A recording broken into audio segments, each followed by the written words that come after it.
My name is Evil Swat, and both of us will be your commentators for the whole of the rest of this series here. Again, these are the grand finals. Like Moe says, total US $11,000. We had well over 100 players from the beginning. We're now to the final four. So we'll see if we can take a look at the prize pool. The prize pool table here. Yep, there you have it. First prize, a whopping 5,000 US dollars. And even the player who ends up last for today will end up with nothing less than 1,000 US dollars. And who are these four players for today? We got two of them from Malaysia, another two of them from Indonesia. The top three, Finisher 24, Doodle Didu, as well as I believe Kenny P. Raja Kenny P. They qualified for this tournament after 7 weeks of grueling FIFA 20 play. They qualified via the league qualification, and the final member here at the bottom of the screen is Igzy from Indonesia as well. He qualified with the last chance tournament that we held last week, if I'm not mistaken. And there you have it, the four players who will be grilling out in a round robin format here. 4 players, 6 matches, non-stop action all the way to the final end. And I think we will be going straight into the first match here, which is between Doodle Didu from Malaysia up against Raja Kenny P from Indonesia. So as you know, the format is the players will be using their own teams which they have crafted through the ultimate team mode of FIFA 20, where you get to collect a variety of different cards to fit into your team. And of course, you're only limited by your imagination and the chemistry system, of course. They need to link to one another. Let's see how they have put their teams together. There is also a maximum cap of 86 rating, so sometimes you can't just stuff as many superstars as you want. There has to be careful balances that have to be made. Certain players will definitely have been sacrificed in certain key areas. Yeah, when you see on screen here, if you're wondering what that points are at the bottom there, Doodle Didu has 545 points.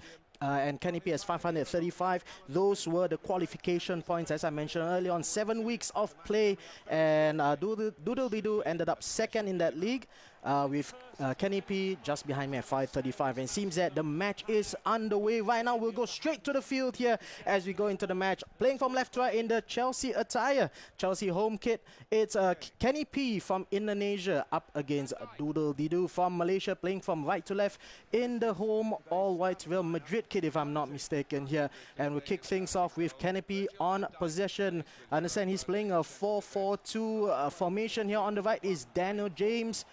We'll go for a cross. He's still on the right side. Cancelo now passes it back to the icon, Patrick Vieira, perennial icon for FIFA Ultimate Team. And of course, the upcoming icon, I believe, Virgil van Dijk, playing for him as well. Here comes Cristiano Ronaldo coming into the box, running non-stop into the box actually, but finally got tackled by Doodle Didu as he brings the ball out with his own Patrick Vieira. Here comes Rafael Varane, pushing it left to his Real Madrid teammate, Mendy. And playing at the back, Doodle Didu playing it slow, finally getting the possession after a quick offense there from his opponent, Kenny P. Neymar with the step overs there, trying to find Benjamin Mendy. Oh, sorry, it's Pele actually up front. Icon Pele on the left wing, back to Neymar, cuts it in for Wissam Ben Yedder with a shot in. Quick early goal in the first 10 minutes of the match. 1-0 hit for Doodle Didu.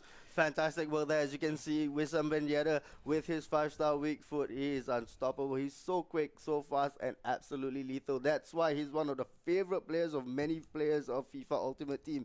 Speaking of some of the players like Daniel James and Mendy, these are the concessions that the players have to make to fit that 86 team rating, especially when you see that they stuffed the teams with other players such as Pele. Yeah, you saw on the screen right there, Wissam Ben Yedder. He's using the Player of the Month version of Wissam Ben Yedder. It's a rating 88, not the highest rating for Wissam Ben Yedder, but then again, even the goal Ben Yedder is awfully clinical in front of a goal, and we see, you know, how easily he dispatched that shot into the back of the net. And here comes Kenny P. Can he get an equalizer here early on? Tierney on the ball. Nice through ball to Ronaldo. A quick shot there, trying to aim for the bottom right corner of the goal, out for a corner kick. He tried to place that into the corner with a finesse shot, I believe, but the keeper was wary to it and managed to tip the ball out. Van Dijk now on the ball. Kenny P delaying the game a little bit. Here comes Daniel James on the right side. Ruud Gullit looks to be the prime version of Ruud Gullit. Back to Cancelo. And Doodle Dee getting lots of defenders at the back here, playing perhaps a drop back tactic here as he goes for a quick counter attack. Here comes Franck Ribéry on the right flank. Jerome Boateng comes in for the tackle. Nice tackle there by Virgil van Dijk. And again, Kenny P has the ball, playing it right to Patrick Vieira again. Both teams seem to be sitting back and feeling out their opponents for now. The drop back tactic has been something that most FIFA players have been adopting since the start of the game because it's highly effective even if it's somewhat annoying to your opponents. Yep, Eusebio went inside the box but forced to go all the way out. Alan Saint-Maximin here from Newcastle being chosen to feature at the left side of the field for Kenny P. Ostensibly, of course, to fit in with that overall rating cap of 86. And I believe that should be the Team of the Week version, the 84 rated version, if I'm not mistaken, for Saint-Maximin. Here comes Didu on the ball. Neymar Jr. Here, Ribéry up front. Wissam Ben Yedder. POTM version. Unfortunately, the pass is not as great as his shot that resulted in a goal. And here comes Kenny P. Pushing to the left. Kieran Tierney, the new boy from Arsenal. Rampaging forward, in fact, Tierney beating the offside trap, forced to go back inside. Ronaldo plays a 1-2 with Tierney. Vieira will go for a long range shot, pauses right outside the 18-yard box. Nice tackle there from Marcelo, and Doodle Dee goes on for a counter attack. Marcelo brings it left. I think he's playing as a central midfielder here, Marcelo. He can work that way, of course, and maybe it is the shapeshifter version of Marcelo. Here comes Ben Yedder on the attack. He sees an option on the left, two down the middle. Opts to go with Pele. Nice play on the left flank there. Unfortunately, Ben Yedder offside. Free kick to Kenny P. Speaking of Marcelo as a midfielder, in fact, I think he plays much better as a midfielder considering he has a high-low work rate. Not the best when it comes to defending. He's not a defender by trade. Even if you watch him in real life, most of the time he does a lot of attacking. So playing him as a midfielder totally makes sense. No, his technique is absolutely magnificent. You know, I myself wonder why he's playing as a left back. Sometimes he can easily be slotted in any of the top teams as their playmaker. And well, it kind of shows here as his shapeshifters version is a CAM, and rated 91 attacking midfielder. In fact, hopefully we will see a lot more of him in the coming few matches for Doodle Dee. In the meantime, however, Kenny P is still playing the ball outside the box. You can see the drop back tactic here from Doodle Dee, forcing the play out of his box. Here comes Kenny P playing it out to the right. Joao Cancelo tries to feed the guy in the middle. Eusebio, but unable to get past there. Goalkeeper, however, playing a dangerous clearance only as far as the midfield. Alan Saint-Maximin now for Kenny P. Again, intercepted by Doodle Dee. Really tight at the defense back there thanks to the drop back tactic. The only problem with the drop back tactic is you tend to have not many people supporting up front. So most of the congestion happens in the midfield. And as you can see, they lost the ball in the midfield again.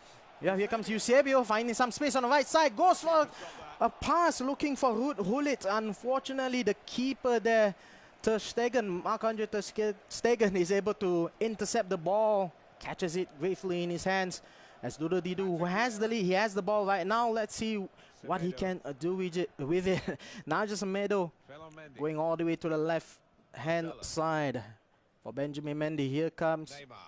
So I think that's Ferland Mendy, not Benjamin Mendy. My apologies. Here comes Vieira, down to Marcelo. Back to Ferland Mendy from Real Madrid.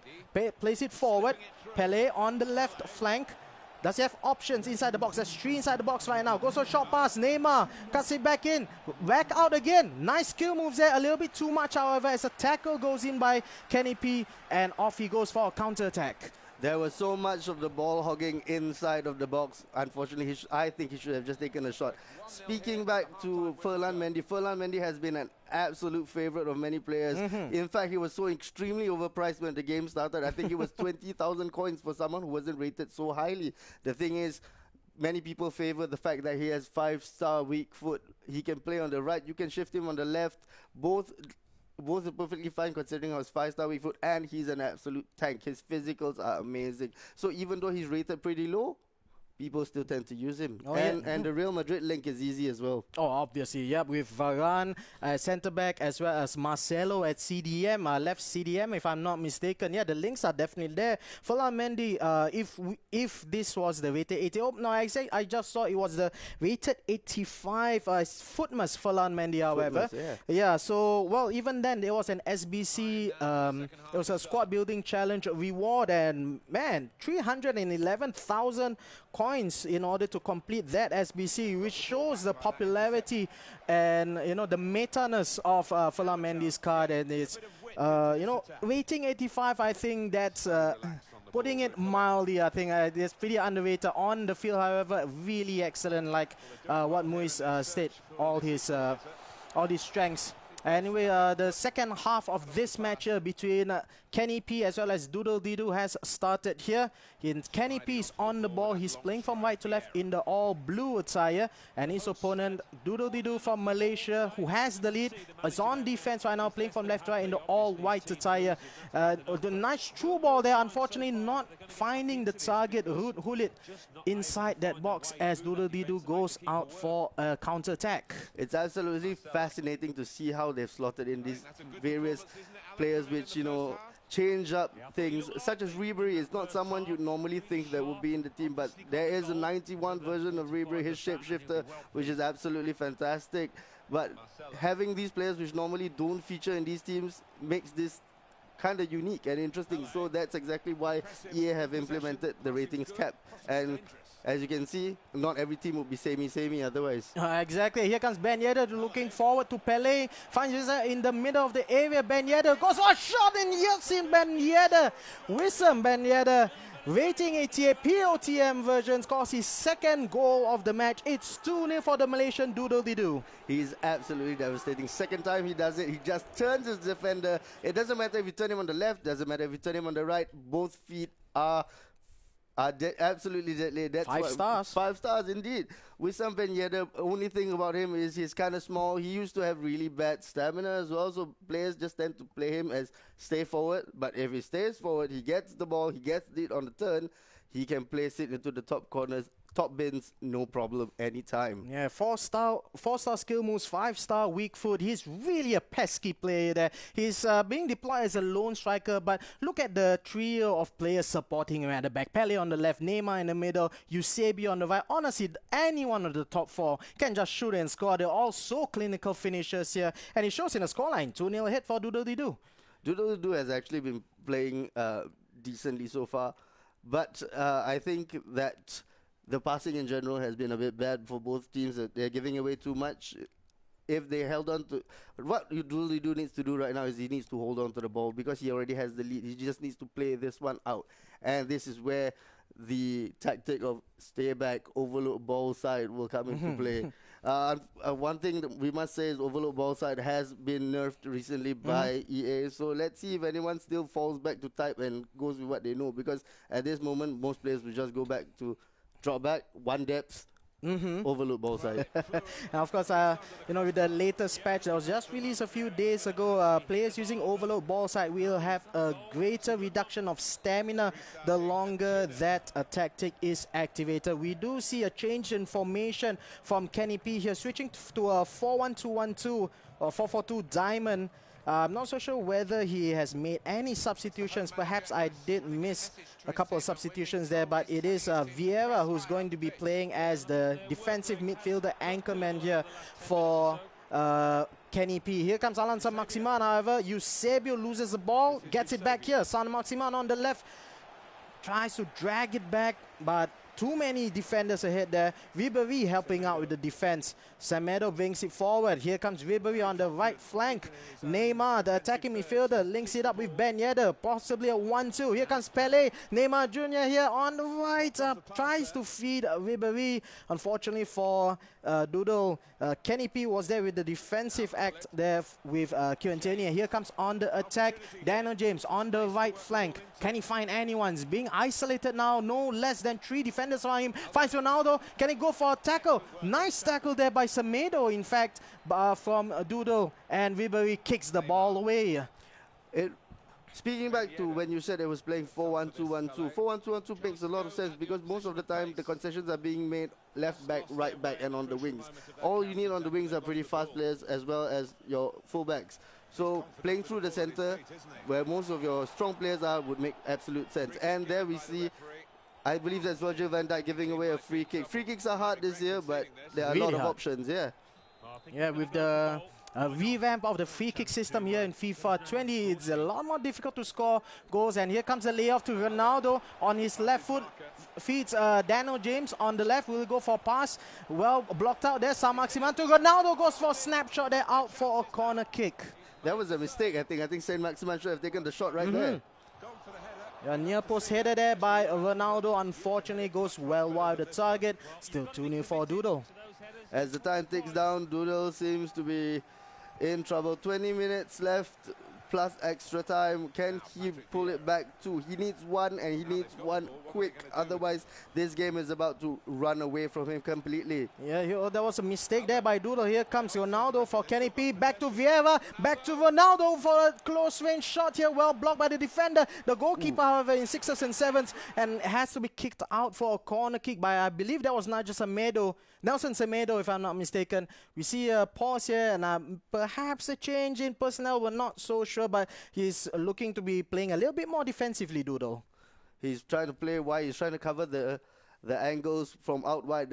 That's to stop the crosses from coming in, because crosses, going to the byline and crossing it in, low crosses are absolutely dangerous. It's one of the best ways to put it in. Many people say it's called a sweaty goal because they say it's cheap, but whatever works. And going wide is something that we've seen has worked so far. But in this case, they pulled it back to the top of the box where Wissam Ben Yedder has always been, slamming it home. Yep, long corner kick there, punched out by the goalkeeper Ter Stegen. Here comes Kenny P outside the box with Vieira. Back to Boateng, the defender. James looking down the middle, almost finding Ronaldo. However, yet again, the defense for Doodle has been really tight at the back there, ensuring their clean sheet is maintained. A nice spin turn there from Neymar. An equally brilliant chip forward for Ribery here. Ribery bringing the ball back. Here comes Vieira, finding plenty of space for Ben Yedder. Unfortunately, that pass, yet again, twice so far this match, Ben Yedder has not been able to find that killer final pass in the final third. Pele is unable to tackle that as well. And here comes Kenny P with the offense. Tierney on the left flank, lots of space. Semedo coming in to cover. Will it be enough? Tierney gets back to Hulit. Kenny P still trying to find his first goal. Only 10 minutes of in-game time remaining. Will it be enough? Hulit now. Forward to Ronaldo on his so-called weaker left foot, even though he's actually 5 stars weak foot. But unfortunately for him, the ball gets cleared out. Ribery finding acres of space on the right flank. Nobody except his teammates inside the box. Will he go? He gets a cross in. Unfortunately, he decides to cut it back to Semedo. He's trying to buy a bit of time here. Here comes Neymar in the middle. Wissam Ben Yedder finds himself surrounded by 3 players. Whoa, Pele with a first time shot aiming to the top right corner. Well saved for a corner kick. Even at 2-0 up, Doodle is looking for the killer blow. He's not going to hold on to the ball and go to the corner. That's not his style. Although it may backfire right now, Kenny P is on the ascendancy. He's on the attack. He has man down forward. the middle. He's down the middle. Who is this? This is Eusebio. Oh, Eusebio hacked down by Ramos. That should surely be a red card, is it not? It is indeed. That was a professional foul. Ramos was right there. He knew he had to take one for the team. Hacked down Eusebio. Eusebio was clear through. In fact, I think that may not have been totally necessary because the time and the score, he should have just let it go. And he was not in the most prime of position to score a goal as well. But, well, it could result in a goal. But then again, like you mentioned, we're into the 84th minute of the game. It could be too little, too late. But then again, you know, it's only a 2-goal lead. Things can happen here. And we'll have to see whether this was a necessary tackle here by Sergio Ramos. But now, Doodle having a 2-goal lead, down by 1 man, however. Attacking free kick for Kenny P. Will it be a direct one to be taken here? No, it looks to be laid off to Eusebio. Here comes Ronaldo, still outside the box, being forced out Rude Hulit back to Vieira, finding Ronaldo. Cut back. Ronaldo gets a 1 goal back. Is it too little too late? However, 2 goals to 1. Team of the year, Ronaldo, their brilliant pullback and shot. He has a thunderous shot, so it doesn't matter where it takes it from. Left leg, right leg, also good. Oh, unfortunately, I don't think that is quite enough for him. Right now, if I were Doodle, I will be looking for the corners to hold on to the ball, and that looks to be exactly what he's doing. I would be surprised if he crosses here. He does not. He tries to pull it back into the corner, but unfortunately, it seems that he has given it away. Will it backfire for him? Only one man up there for Kenny P, though. Reinforcements are coming. Yes, Alan Saint-Maximin down the middle. It will be enough here. Daniel James on the right-hand side. There's still not enough blue players in front of him. Saint-Maximin trying to find Ronaldo. One-on-one. Oh, what a tackle that was. What a brilliant tackle that is by Dudu. And he clears it out for the win. That last man saving tackle. I'm sorry I didn't quite catch who made that tackle. But that was the game saver for Doodle. I believe that was Patrick Vieira. It looked like Patrick Vieira, didn't quite look like Virgil van Dijk, but whoever it was, that was the game-saving tackle. That was Patrick Vieira. I'm sure, because Patrick Vieira, he plays perfectly fine as a central defender as well. It's fantastic. That was a fantastic match. Ooh. Unfortunate for Kenny P, couldn't quite pull it off.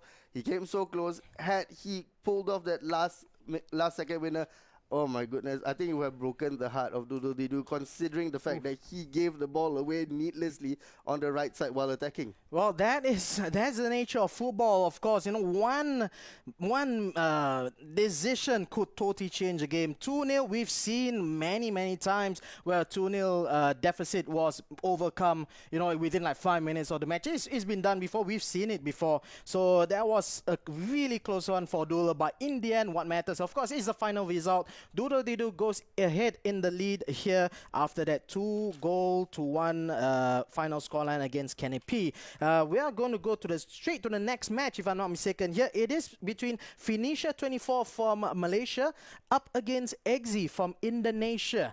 And of course, Phoenicia here qualified with a whopping 620 points. He is at the tippity-top of the league qualifiers here. In fact, he did so well that in the 7 weeks of qualification rounds, he has finished at least second, if not first, in the first 5 weeks of the qualification. The 6th week, I think he only had like 20 points. He didn't even enter in the 7th week, if I'm not mistaken, and he's still at the top. At the top of the table. If there was to be a favorite, I guess it would be Phoenicia.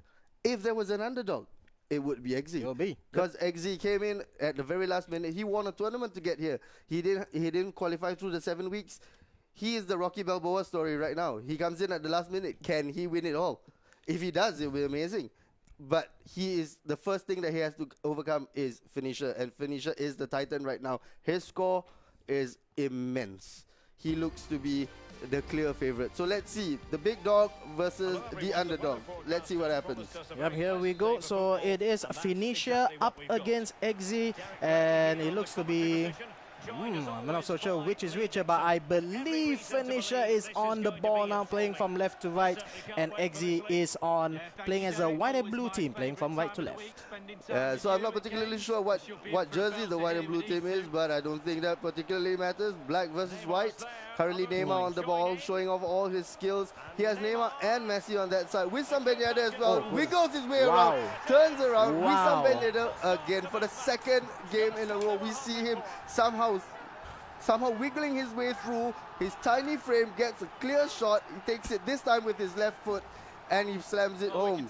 Left foot there. Oh, we didn't get to see the replay, but fantastic work by Wissam Ben Yedder. Yeah, it's a once-to-watch version of Wissam Ben Yedder, rating 87. 3 minutes in his first attacking phase, and he's already got a goal up against Exi. We did mention earlier that Phoenicia is the one to watch here. He's a favorite to watch, and well, so far in the first 5 minutes at least, he's living up to that title. Exi, though, is trying his best to get back into the game, but unfortunately the ball has been given away to Phoenicia. Phoenicia taking his time. He's waiting for reinforcements to come back. Ooh. What a giveaway there right in the middle. Right now there's an opportunity for Exi. He managed it. How did he? I thought the goalkeeper had that covered all day long, but somehow Neymar gets a boot, pokes it under the body of the goalkeeper, and it is now 1-1. That should not have been a goal. I just think it should have been. How did he do that? Well, it's FIFA. The ball is on. Anything can happen here. Eggsy showing that he's no pushover. You know, in the league qualifiers, he actually got 8th overall with only 275 points. But that's the reason he's here. He won that last chance tournament that was held last week. Form is of the essence right now, and Eggsy has the form in his side. So if we look at it, XZ actually probably is the cooler, calmer person because he actually had to go through a whole tournament to get here, knockout tournament to get here.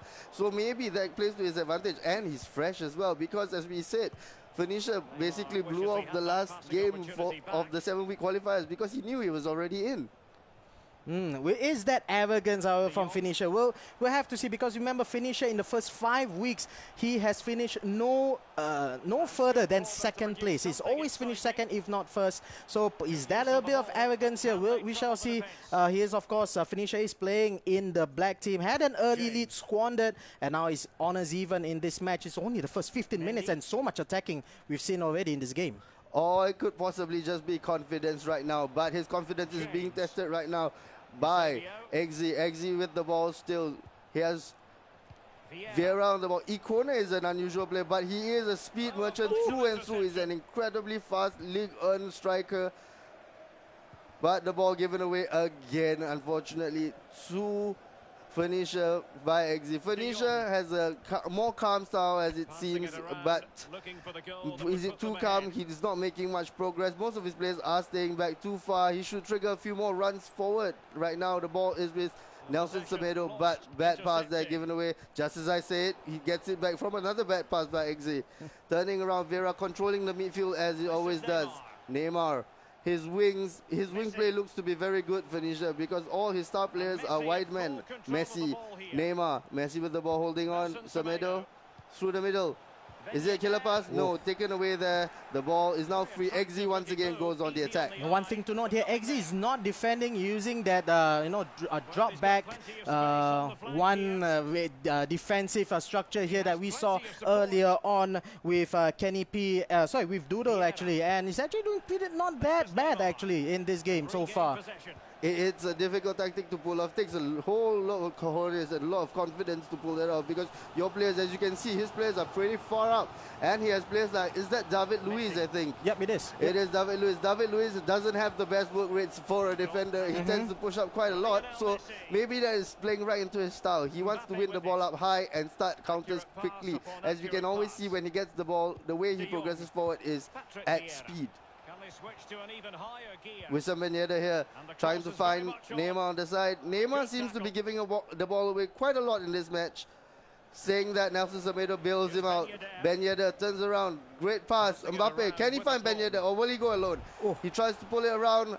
Unfortunately, Boateng is there sticking a big boot out and getting the ball back. Hulit is trying to counter right now. Does he have support? He has 4 men ahead of him. Go wide? Does he go wide? He does not. Now the ball is back in the center with Hulit.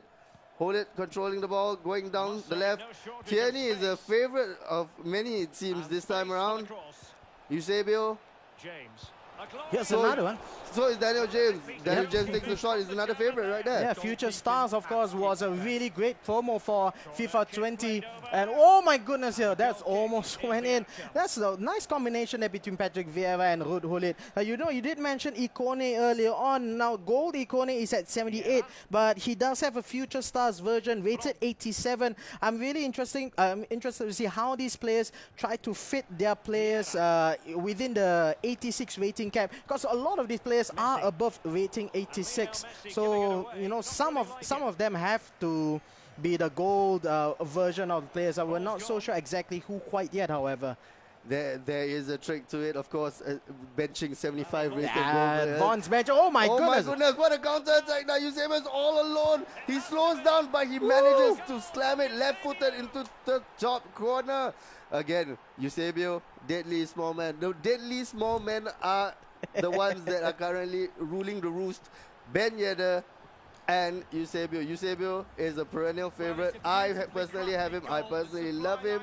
And I can totally understand why. It is now 2-1 to XZ. XZ is taking down the giant at the moment. You know, it's funny you mentioned that, because in FIFA 20 it's so difficult to go to the wings and get a cross in. Unlike FIFA 19, it's almost near impossible to get a header goal. I mean, it is possible, sure, but it's ridiculously difficult in FIFA 20. So when you say the short and lean body style players are in vogue right now, that's absolutely the case. With players like Wissam Ben Yedder, with players like Eusebio, players, FIFA players want people who are pesky, with at least 4-star skill moves on the ground. They can play the ground game really well, and that's why you see a lot of players choosing people like Daniel James, Kevin Tierney. They're not really that great in the air, but in this game you don't need to be great in the air. You just need to play the ground game. Which also explains why Messi was much more expensive over the course of this game rather than Cristiano Ronaldo was last year.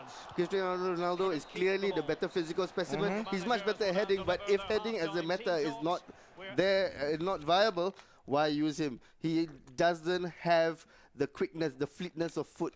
He is a tank, yes. He can get you the wins in the air, yes. But nobody plays crosses in this game. Yep. Unless it's a driven cross. But even then, we don't really see that much type of gameplay here. You know, yeah, and Messi, he was never meta in the previous versions of FIFA. Come FIFA 20, however, is the closest thing to God in this game. So it was absolutely magnificent to see, you know, like finally a player like Lionel Messi being used more often in tournaments and competitions like this as well. Right now, XZ still holds the lead at halftime, 2-1. Can he hold on and take down the juggernaut that has taken the 7-week tournament by storm? Right now, he seems to show no fear, barely any respect for his opponent. He doesn't care for the reputation, and he's absolutely going for it. That being said, though, Phoenicia has the ball. Just as I said that, as we always say, the commentator's curse gives the ball away. Although he does manage to retrieve it. Frankie de Jong here. Frankie de Jong playing it out to Semedo, his Barcelona teammate. Cross back into Vieira. Right now he's trying to work the ball into the goal. Basically trying to walk it in is the name of the game right now. No. Unfortunately, he doesn't get it, and countering at speed, as we have come to notice, is the style of XZ. XZ, unfortunately, that was a little too much haste. Yeah, well, both of them are not defending with the drop back tactic here. As we see Falam Mendy being deployed on the right side as a right back here for XZ. And like you mentioned in the first match here, Falam Mendy is so good. He can play as both flanks, whether left back and right back, because of his 5-star weak foot. He's a really talented defender, and this is only his first season with Real Madrid. He could be really the next Marcelo. We will see in the future. We keep banging on about how 5-star weak foot players are so valued. It has been a recurring theme with all FIFA players. If you can get anyone who's 5-star weak foot, you take them. Because why? They give you options. Yep. Left foot, right foot, passing especially. They find angles that normally one-footed players can't find. But right now, all angles seem to be coming down on this wing. Daniel James is an absolute speedster. Will he pull the ball back? He tries, but there was no one in the middle to pass to at all. Now is a corner.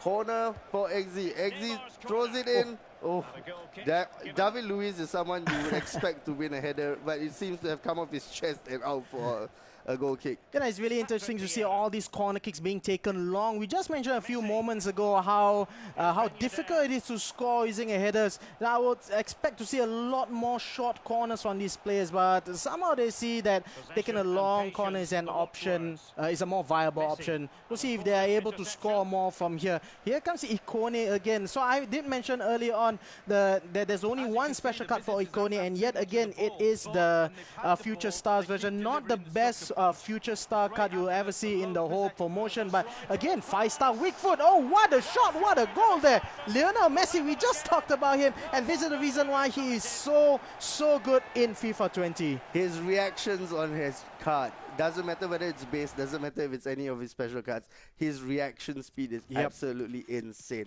And the best thing is, it fell perfectly for that left peg. That left peg can put the ball on a dime anywhere, and he has the power behind his shot to go with it. And as you can see, he has brought the game back. Right now, it is a fight. Yep, we did. I did notice a very sneaky substitution here being brought in. The moment Messi scored, guess who came in? It is Kent. It is RTTF, sorry, it's a UEL Live Kent, the recently upgraded one. Man, did the people who completed his SBC get a real good play out of that. He only cost like about 33,000 coins, but he is such a great super sub in this game. Absolutely magnificent. Even his unupgraded version was so meta, and now he's upgraded to an 84. I can't wait to see how Eggsy uses him to full effect here. He is an absolute speed demon. The only problem with Kent is it's nearly impossible to get him on any chemistry in your starting lineup. So that's why everyone's been using him as a super sub. But right now, just off the back of that goal that he just scored, Phoenicia is in the ascendancy. Commentators' curse never fails. Every time I open my mouth, the ball goes away. Phoenicia now, can he get the ball into the middle? He wants to get it to the middle, but the ball play has always been on the sides, as it seems. Does he go wide? He doesn't. Oh, he does a trick towards the right. I did not see that coming. Through the center, I believe. Yes. Neymar, fantastic first touch to James. I don't think that's going to get to Neymar. That was such an easy ball to intercept for the central defenders. Oh, but the crossfield passing, however, being shown by Eggsy. Now that is confidence. Remember, he did come here being 8th place in the league qualifying section here. Phoenicia is first place, totally unstoppable in the qualifiers, but he's having so much trouble here up against Eggsy, who only is playing right now today because of a last chance tournament that we held last week to find the 4th player here. And in fact, he could even go for a goal. Kent on the attack here loses the ball, however, in his first touch of the game after being brought on as a substitute. But still, it's still a bit early. We're coming into the final 10 minutes of the match here. I think maybe the taking a break tactic has come back to haunt him. He may be a little bit rusty, Phoenicia, but definitely, as we can see from his scores from the qualifiers, he definitely has the ability to punish players. Right now, can he find the winning goal in the last 10 odd minutes? He has the ball. He's playing it through with Frankie de Jong. Frankie de Jong to Mbappe. Mbappe gets a little bit stuck up with Daniel James. He manages to turn around Daniel James. Ben Yedder here, the pesky one. We shall call him the pesky one from now on. Does not get the ball through. Is this a counter at speed? It turns around here. The midfield is getting too muddled. Everyone is losing the ball in the middle right now. I think it's becoming a very scrappy match as we see that both teams are trying to force a goal instead of trying to calmly get a goal. Yeah, it's a huge melee in the midfield area here. Gullit getting the ball in the middle, but you look up front, there's nobody up front. He only sees Daniel James on the right. Again, not many players up front. He has to wait and wait for more people to come rushing forward. And now, finally, so much better position here. Almost got into a perfect position. However, again, when you wait that long, you're getting the defenders back as well. And Phoenicia manages to get as much people back into the game. Half of Phoenicia's team was waiting right outside the box. But right now, Eggsy, he has a great opportunity, but a sliding tackle there by Nestle Semedo, one of the best right backs in the game. And he now has a corner, but let's see what he does here. He takes out James, and in comes Saint Maximin. So pretty much like for like, speedster for speedster. So what he has now is that he has bags of stamina left. He can just hold down that sprint button and just barrel right down the right wing. But will that work? Will that be useful? Right now, it's only like 2 seconds before the 90 minutes are up. Let's see how many minutes are added for extra time. But I don't think at this juncture we're going to get another goal right now. Well, maybe not. Yep. Then we have confirmation that Kent was in for Mbappe and Saint Maximin was in for James. Yet again, another long corner kick taker. Oh, but Ter Stegen only just punches it out. Very interesting. Really, again, not many people can score using crosses and corners here, but still all these players are going with the corners. Oh, what a last-minute tackle. Oh, goodness me. What an unfortunate turn of events there for Phoenicia. He had the block from the defender. First time, I thought he was going to get to clear it. The goalkeeper was right there, but somehow it managed to be squeezed home by Eusebio, that man again. He has put in the last dying minutes the goal to win it for Eggsy. So indeed, it has happened. The underdog has taken out the top dog. Eggsy, 8th place in the qualifying stage. Phoenicia so far ahead, he was able to skip the last week and still be ahead at the top of the table. But look at the scorelines when it mattered. XZ 3, Phoenicia 2. Really interesting turn of events here. It came back to bite him in the bum, I think. Because I think FIFA is a thing where, as with many games, you need practice over and over again. If you take a week off thinking that you're already there, you're top of the pile, you tend to get, results like this. Because, and especially like you said earlier on, the one in hot form right now is XZ. He's won that tournament to get into the last spot for this finals. He knows what is on the line. He's fought for it and he's gotten it. So he's hungry. He's definitely hungry. Oh, he definitely is. And looking here at the table at the moment here, XZ seems to be leading in terms of goals. Why we are recording the goals here? Because if there is any sort of tiebreaker in this round robin stage, it will be the amount of goals scored that we use as a tiebreaker here. And that is why we are keeping track of the amount of goals scored. So it is really important. Winning 3-2 is more important than winning just 1-0 because of this ruling here. And well, looking at the table, XZ does have the lead with his 3 goals. Yeah, it's not so much goal difference. So the 2 goals, yes, it does help his opponent, but in scoring 3 goals, the more goals you can slam in, the more goals you can add to your tally. That's exactly what you want. If you can hammer your opponent with a huge scoreline, that's exactly what you want to do. That is if it comes down to a tie break. If it is a clear winner, then obviously none of this is important. That's right. Well, we're going on to game 3 in the... game 3 of the tournament. It is Phoenicia up against Doodle. Malaysia versus Malaysia here. Phoenicia, we saw early on, losing 2-3 against XZ, who did not have a great qualifying run, but is going really well in his first match here. And his opponent, Doodle, who did win his first match against Kenny P, 2-1.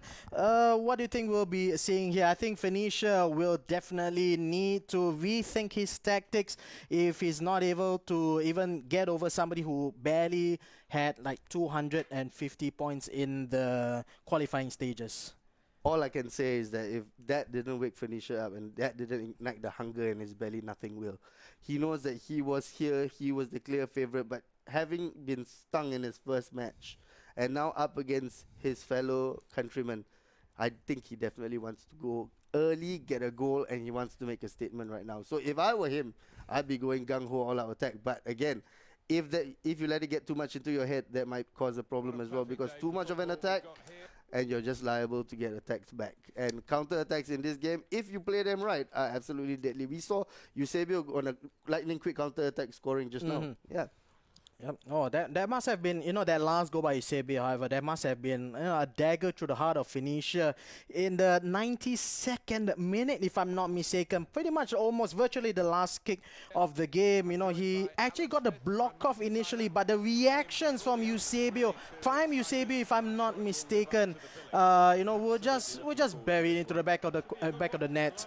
Well, that was the second match early on, Phoenicia versus XZ. Now we're into game number 3 here. It's Phoenicia up against Doodle. Phoenicia on the ball here, playing in the all-black attire of Dortmund, playing from left to right. He has the ball. Can he go for another early goal here? Yet again, Wisam Ben Yedder almost in a repeat of the first match against XZ, trying to cut to his left foot to whack it to the back of the net. However, Doodle was up and aware of that threat, and he gets the ball out.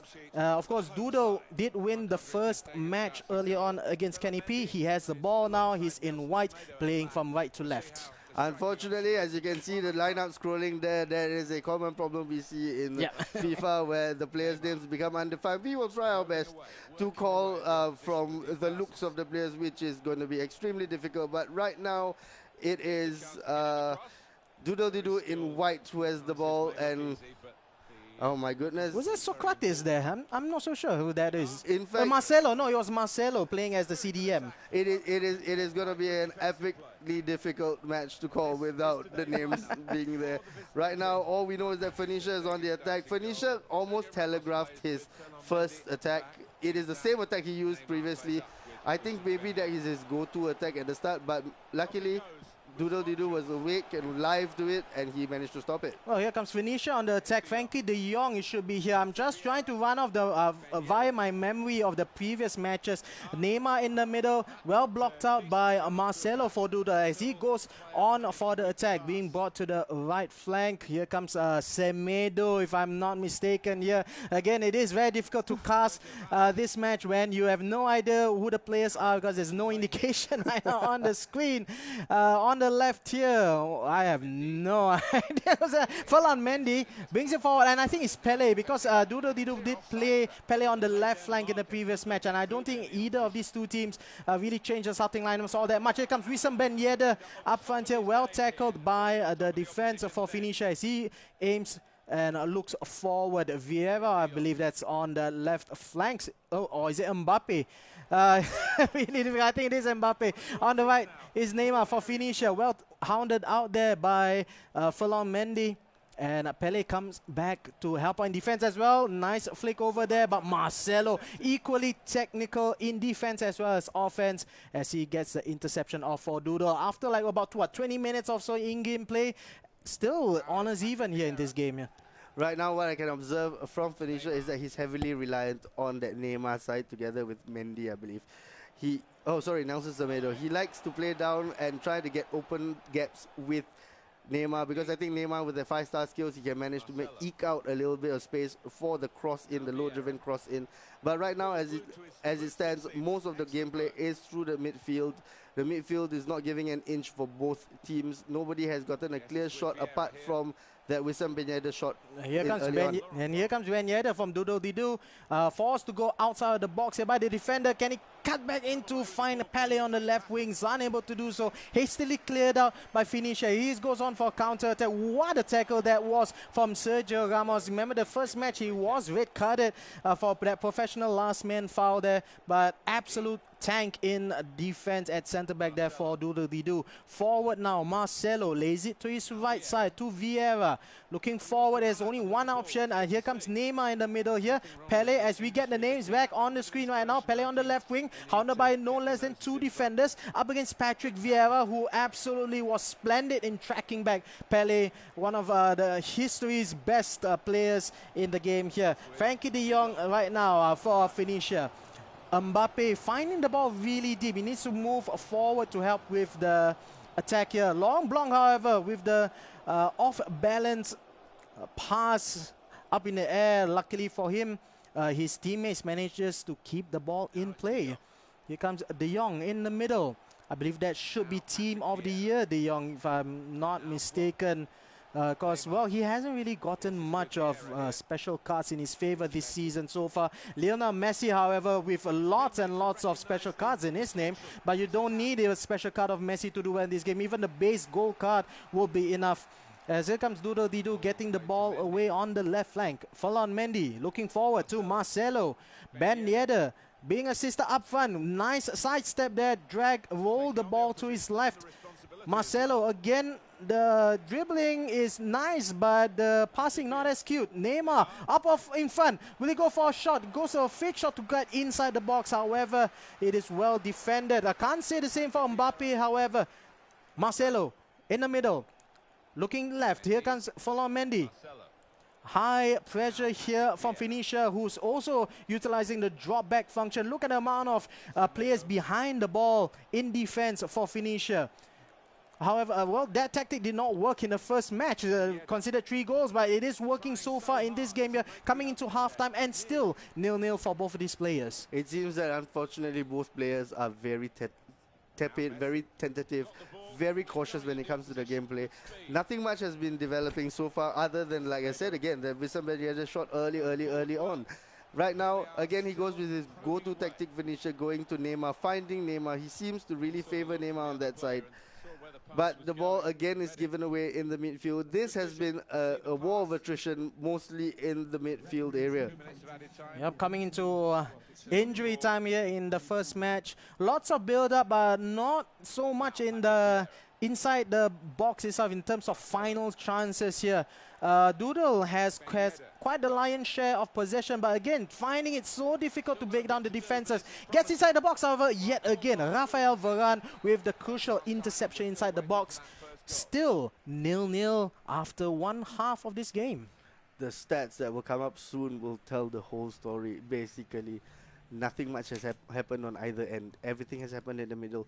Although one team certainly does seem to have a lot more possession than the other. But at the end of the day, the possession has come to naught. Nothing has happened. Here comes the big question. Who blinks first? Who goes for the attack first?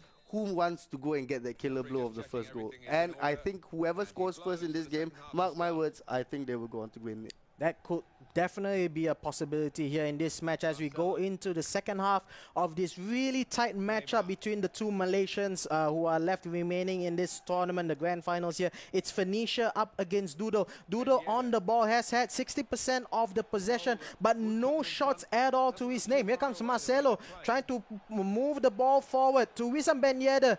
Again, Wissam Ben Yedder loses the ball out to, I believe that's Rafael Varane, who's been an absolute rock in defense for Phoenicia. Almost loses the ball. Oh, fantastic drag back there to get away from Franck Ribéry. Phoenicia with the nice skill moves there. Comfortable on the ball, but again, no, not so much in terms of attack here. Playing it patiently on the right flank. Nigel Semedo going forward with Vieira. Lionel Messi finding himself surrounded by three people, including Marcelo, who gets off that excellent tackle to dispossess the Argentinian of the ball. Right now, it seems Doodle Didu is not too interested in moving things forward quickly. He's trying to still tiki-taka his way through, slow, patient, across the ball. It's going across from one side of the field to the other. Right now, he has the ball finally in the box, but again, now instead of going forwards, it just ends up going backwards again. Yep, nobody inside the box to support him as well. Ben Yedder was forced to draw back. Here comes Neymar, finding some space. Neymar again, block at the second time there. And Ter Stegen comes up gratefully to clutch the ball. That was pretty much the first real chance here for Doodle. As we go for a counter-attack by Phoenicia, who finds lots of space on the right side. Pele, however, with that important tackle on the left flank. And again, Phoenicia has to reset his play again. Doodle Didu seems to be the more skilled technically because he can pull off all those skill moves at just the right moment. But again, it just ends up that no players are there for his utilization because everyone is still so far back when he gets the ball up. Right now, he has two options basically. Either to get inside, there are two men. There's always two men in front, and that's not enough. He needs to push more men. He needs to get forward while attacking. Yeah, and the defenders for Phoenicia as well were really fast to drop down as well. We do mention it is a drop back one tactic has been really meta for FIFA. And here comes Messi finding some space in the middle again. Sergio Ramos absolutely magnificent at the back here for Doodle as he gets his tackle for the umpteenth time here in this match. Doodle yet again forced to go all the way back to the fullback. Another switch in play to go to the right flank. Nigel Semedo finding some space on the right. Absolutely nobody to support him, however, forced to go back to Vieira. Ribéry, the left midfielder, coming into the middle. Marcelo joining the attack. Wissam Ben Yedder again dropping back, and that cheeky back heel finds absolutely nobody in particular other than the defender, and Phoenicia has the ball again. And here comes yet another attack on the right flank, but he's been so inefficient for the past few phases. What can Phoenicia do at this moment other than to stall for time? I think we might be looking at penalty kicks if this carries on. This looks like it's headed towards a ball draw, but right now all I'm hoping for as a person who's watching it, as a spectator, is one moment of brilliance, one move, just a risky move. It may or may not pay off, but you just need one risky move just to make yourself that inch of space, take a shot. You never know what might happen, but right now I think it's really, really tepid as an affair between the two of them right now. In fact, you see, there could have been a quick cross right there. Even if you just took a gamble and just crossed it in, maybe you would have made a chance, maybe not. But right now, they're just going for the tried, true, tested. They're trying to walk the ball too much into the goal. Well, even Ben Yedder, who's playing as striker, had to drop all the way back to the left, to the right midfield position. And again, Finisher recycles position back with Laurent Blanc here.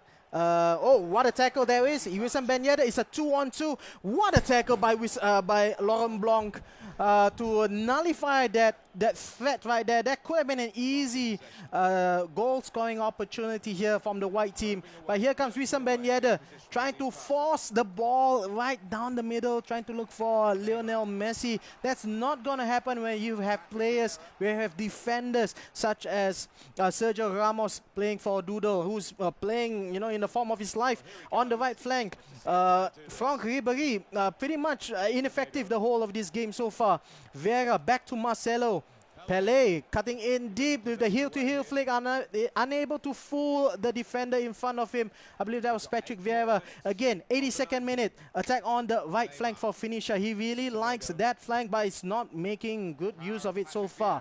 Vieira, again, Marcelo with the interception. The defense for both of these teams are pretty much top-notch. I can't say the same for the attack, however. There is no knock on the defense whatsoever. This is a defensive masterclass. But the problem when you put two defensive masterclasses right next to each other is, again, most of the gameplay is being stifled both directions. As we can see again, the ball, the defender gets it. They're going to play simple passes. They're going to slowly make their way up again. There is no urgency.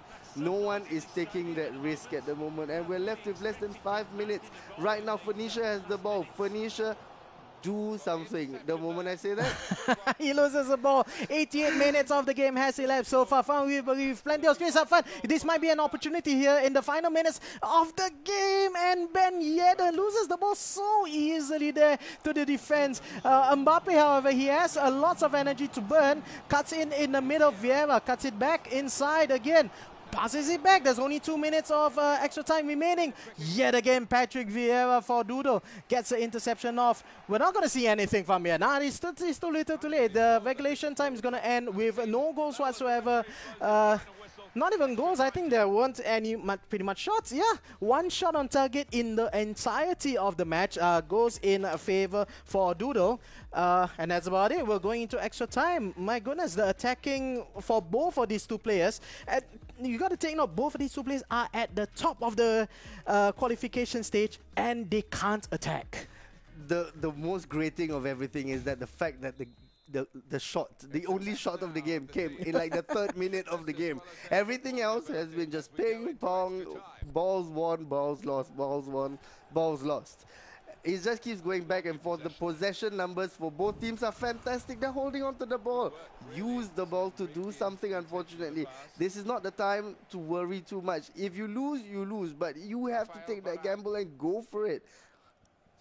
Well, it looks like both of them are fans of swing the ball to the other flank.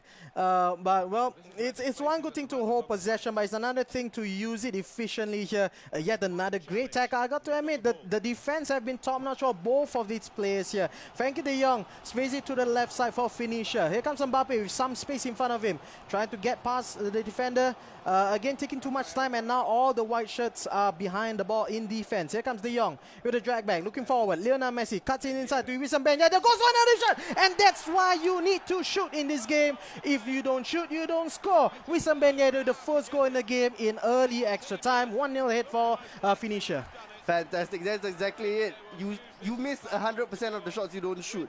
Just turn around, take a snapshot. He curled it with the outside of his foot. Wissam Ben Yedder can do magic. And he pulls the rabbit out of the hat again for an outside the box shot with the outside of his foot. Like a Trivela shot, right? Exactly. It's a fantastic shot there by Wissam Ben Yedder. He has so far been the single best player on all the matches. Everyone seems to utilize him fantastically. Wissam Ben Yedder, no wonder he's so highly rated among the FIFA community. That man is lethal. 1-0 ahead for Finisher here early in at the first half of extra time in the 95th minute of the game. And it seems that Doodle Didu, who have had quite a lion's share of possession in regulation time, now, however, does not have the lead whatsoever. He needs to move forward, get the ball firstly. Finisher has it. Wissam Ben Yedder finding some space in the middle. Another great tackle there by Sergio Ramos. as Doodle comes forward with Marcelo, who's having quite a lot of time on the ball, but again, it's just a simple passes left and right, not much in terms of forward movement. Here comes Marcelo again, not finding many options here. Looks forward to Ben Yedder, finds Alansan Maximan, however, being herded into traffic there in the middle of the pitch, and Finisher gets the ball yet again. Finisher right now must be panicking. This is the second time that he is in danger of losing. The first one he actually did lose. He is the big guy. He is the one that we mentioned even before the tournament started, that this guy is the one to look out for. He's going to be the major threat. But right now, he seems pretty meek. He doesn't seem to be pulling off anything special. Maybe, I don't know, is it the loss of confidence from the first match, the first loss? I thought he would be hungry. But right now, he seems to have settled. He seems to have more or less accepted his fate. He hasn't gone out to push hard. Let's say if after the goal, he went all-out attack. You know, that's something to respect. You know, you're hungry. You want to get that ball back. Yes, it's dangerous. Yes, you may get counted, but you're trying. Right now, he's doing the same thing over and over and over again. It's repetitive, and his opponent is reading him like a book. It's not working. Yep. So, well, coming into the second half of extra time, here it is 1-0, the current scoreline, after pretty much admittedly 90 minutes of boredom in the regulation time. We finally have a breakthrough here in this matchup. Again, it is Doodle in the white who is trailing, I believe, and we do have a substitution. It is Kent coming on. UEL Live, Kent, rating 84, being brought forward here. As we go into the second half, Marcelo on the ball. Here comes Ben Yedder. Can he score one goal for Doodle? His compatriot on the other side managed to do so. Here comes Vieira. Maybe a long-range shot, however. No, right down the middle where there's so many defenders. And Finisher gets the ball back again. Ben Yedder, who scored the goal, lays it forward to Vieira. Kent, the substitute, being brought into the right of midfield, and he comes ahead here, finds some space up in front. Neymar lays it off back to Kent, keeping possession. Finisher, nice move there from Neymar. Yet again, Ben Yedder, can he get some space? Hounded out of the box, however, Kent gets back on the right flank, trying to find players, trying to find options on the right flank. He's still somehow holding the ball, and he still had it, and actually a foul being called there. Free kick for Finisher, not a quick one. Oh, in fact, it was a quick. Oh, that was a mistake, however, by Finisher. Doodle has the ball, bringing it forward. Let's see what he does from here. My apologies there. Finisher is the one in the lead right now. Finisher. But neither team has particularly shown their abilities, I think. I think they can play better. They should play better right now. But right now, in the attack, is can Doodle do something to get back into the game? If not, he has like 2 minutes. Oh, here comes Ribery on the offense here. Neymar inside the box, and he cut it back inside. Yes, he does. Oh, but he gets past Ribery, and San Maximin is not able to tap it in. Well cleared by the defenders in the 118th minute of the game. That could have sealed the deal here. It could be a win for Finisher. Nelson Semedo up in front for Patrick Vieira. Marcelo, again, nobody in front of him. Back to Marcelo. Alan San Maximin, can he go for a shot? Marcelo on his off foot. Frank Ribery coming into the middle. What a shot! Oh, a little bit too close to the goalkeeper. That flip-flap there to get away from the defender was absolutely brilliant. Finisher taking as much time as possible. He takes the lead. He takes the game. 1 goal up ahead. Doodle so close to getting the equalizer. It was a tap in a way. Doodle with the late drama. Doodle with the flicks and the tricks and the flip-flaps and the crossovers. He does that brilliantly. Unfortunately, the end product just wasn't there for that game. Two shots, especially right at the end. It was so unfortunate. He could have brought it back level. He could have brought the game, into penalties, I would have believed, if it had gone in. But unfortunately, it didn't go in, and that such is the luck of the draw. Finisher, I won't say he deserved it. I think he deserved it only on the basis that he took that shot. Apart from that, this was not the best game of FIFA. This is, but sometimes FIFA is like that. Sometimes it's just about who gets that one shot, that one goal, and that's it. Yeah, well, let's take a look at the table for a really quick one here to see how the standings are like at the moment.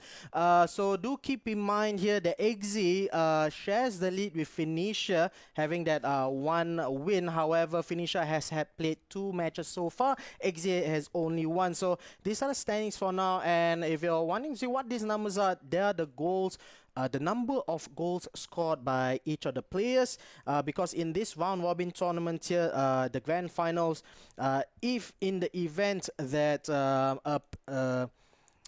a tiebreaker is required, it is not the goal difference but the number of goals scored that will be the tie-breaking factor here. So anyways, up next it will be Kenny P from Indonesia up against Exi from Indonesia as well. Kenny P did lose in his first match against Doodle from Malaysia, 2-1. You see him on the right there. He has 535 points in the qualification stage. Did ended up third in place after 7 weeks of qualification. Exi here shows that he is no pushover at all. He only qualified with 275 points, or rather, he went through the qualification stage with only 275 points, ended up 8th, entered that last chance tournament, won it, and is on fire right now, having beat Phoenicia early on. We saw that 3-2, so it'll be quite an exciting matchup, this one, I believe. Whatever the scores they have accumulated so far counts for absolutely nothing, because right now it is all a matter of head-to-head against your direct opponents. So right now, even though Exi only has 275 compared to the 535 that Kenny P has amassed, right now, like we've already mentioned previously, the one right now who's in the most form, the one that has played the most recently, has got to be Exi. Absolutely, I agree with that. So Exi again, let's see if he wears the same jerseys as previously. Right now, I believe Raja, Kenny P is in the white, and Exi is in this, I would say, pinkish, bluish jersey. Really technicolor. Yeah, pretty technicolor, pretty exciting, you know. That does fall into line with how Exi plays. He's pretty run and gun kind of player so far. Do you know what the jersey reminds me of? The Future Stars card, actually. Indeed, I think it might be the promotional Future Stars card jersey, yes. So right now we have Kenny P controlling the ball with Tierney on the left. Saint-Maximin brings the ball in towards Eusebio. Hullet, as ever, solid and always a mainstay for any FIFA Ultimate Team teams. Ronaldo there, very, very fast, very strong, but not the most nimble player in the game, and that is his downfall, unfortunately. That's why most players prefer the nimble small players. But as it stands right now, Exi is attacking. Exi usually is, of all the players so far, I think Exi is the most exciting. That is exactly what I mean.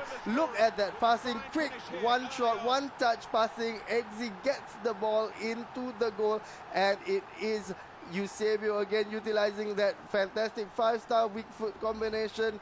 Left foot places it right beyond the goalkeeper. Very quick, and Exi is already 1-up. Oh, the reactions there from Exi, the pass by Hullet in the middle there to find Eusebio. But not only the speed of the pass was so fast, I did not expect the shot to come in, but it did, and it was really buried to the top corner. That was a fantastic goal from Exi. Really the man in form in this tournament here.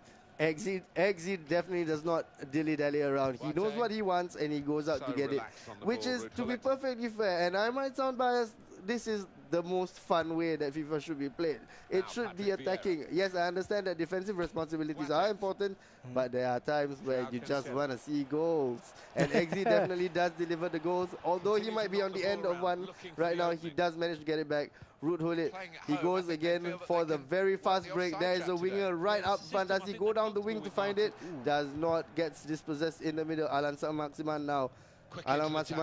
Saint-Maximin wins a throw-in for his team. Kenny P so far has not produced a shot yet, but he does have the possession. Alan Saint-Maximin holding onto the ball, goes back to Tierney. Tierney, does he go to the middle, or does he find Saint-Maximin? Should have been a 1-2 pass there, I believe, but maybe Alan Saint-Maximin was offside. Manages to get back there, but somehow smashes it against his own teammates' feet.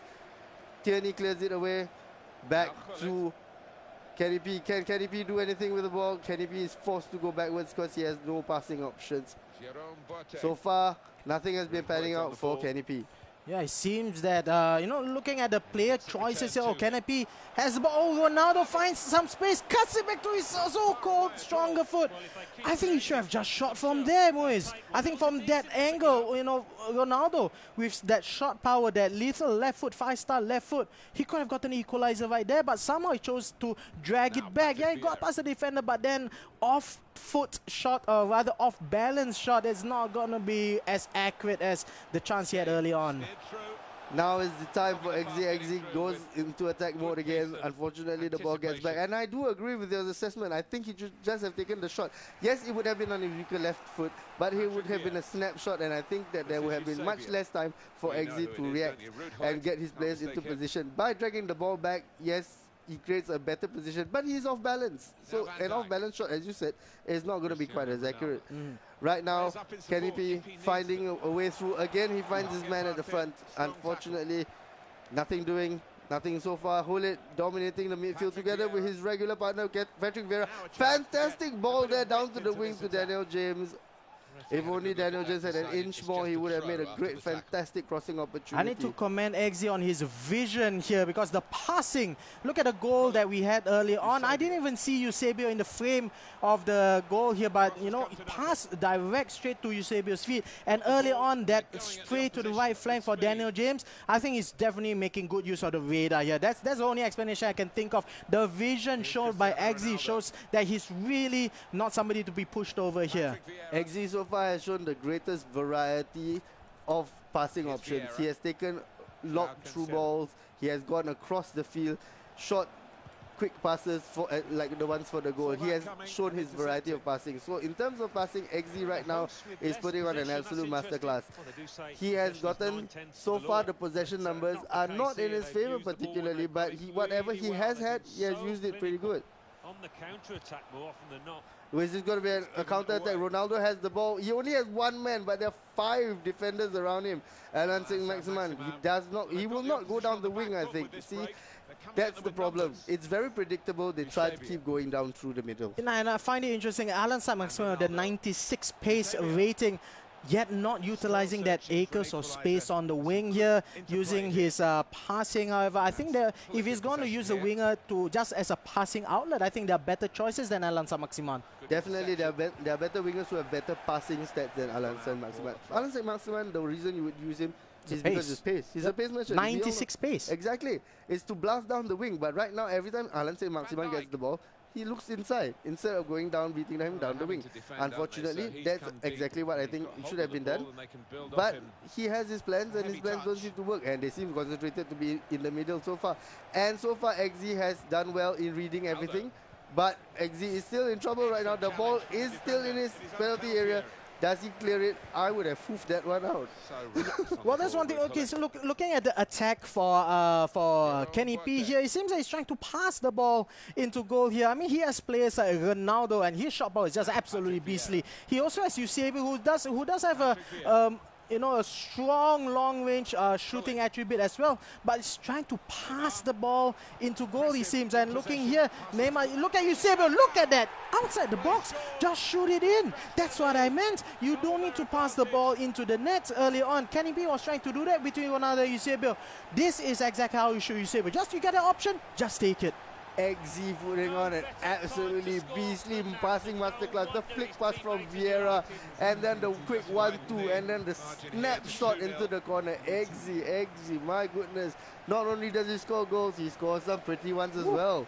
So far, XZ, I think he is on the burn right now. He is on fire. He's taking a 2-goal lead into halftime. XZ, like I said, XZ is impressing so far. If he is the underdog, my goodness, the top dogs are in trouble.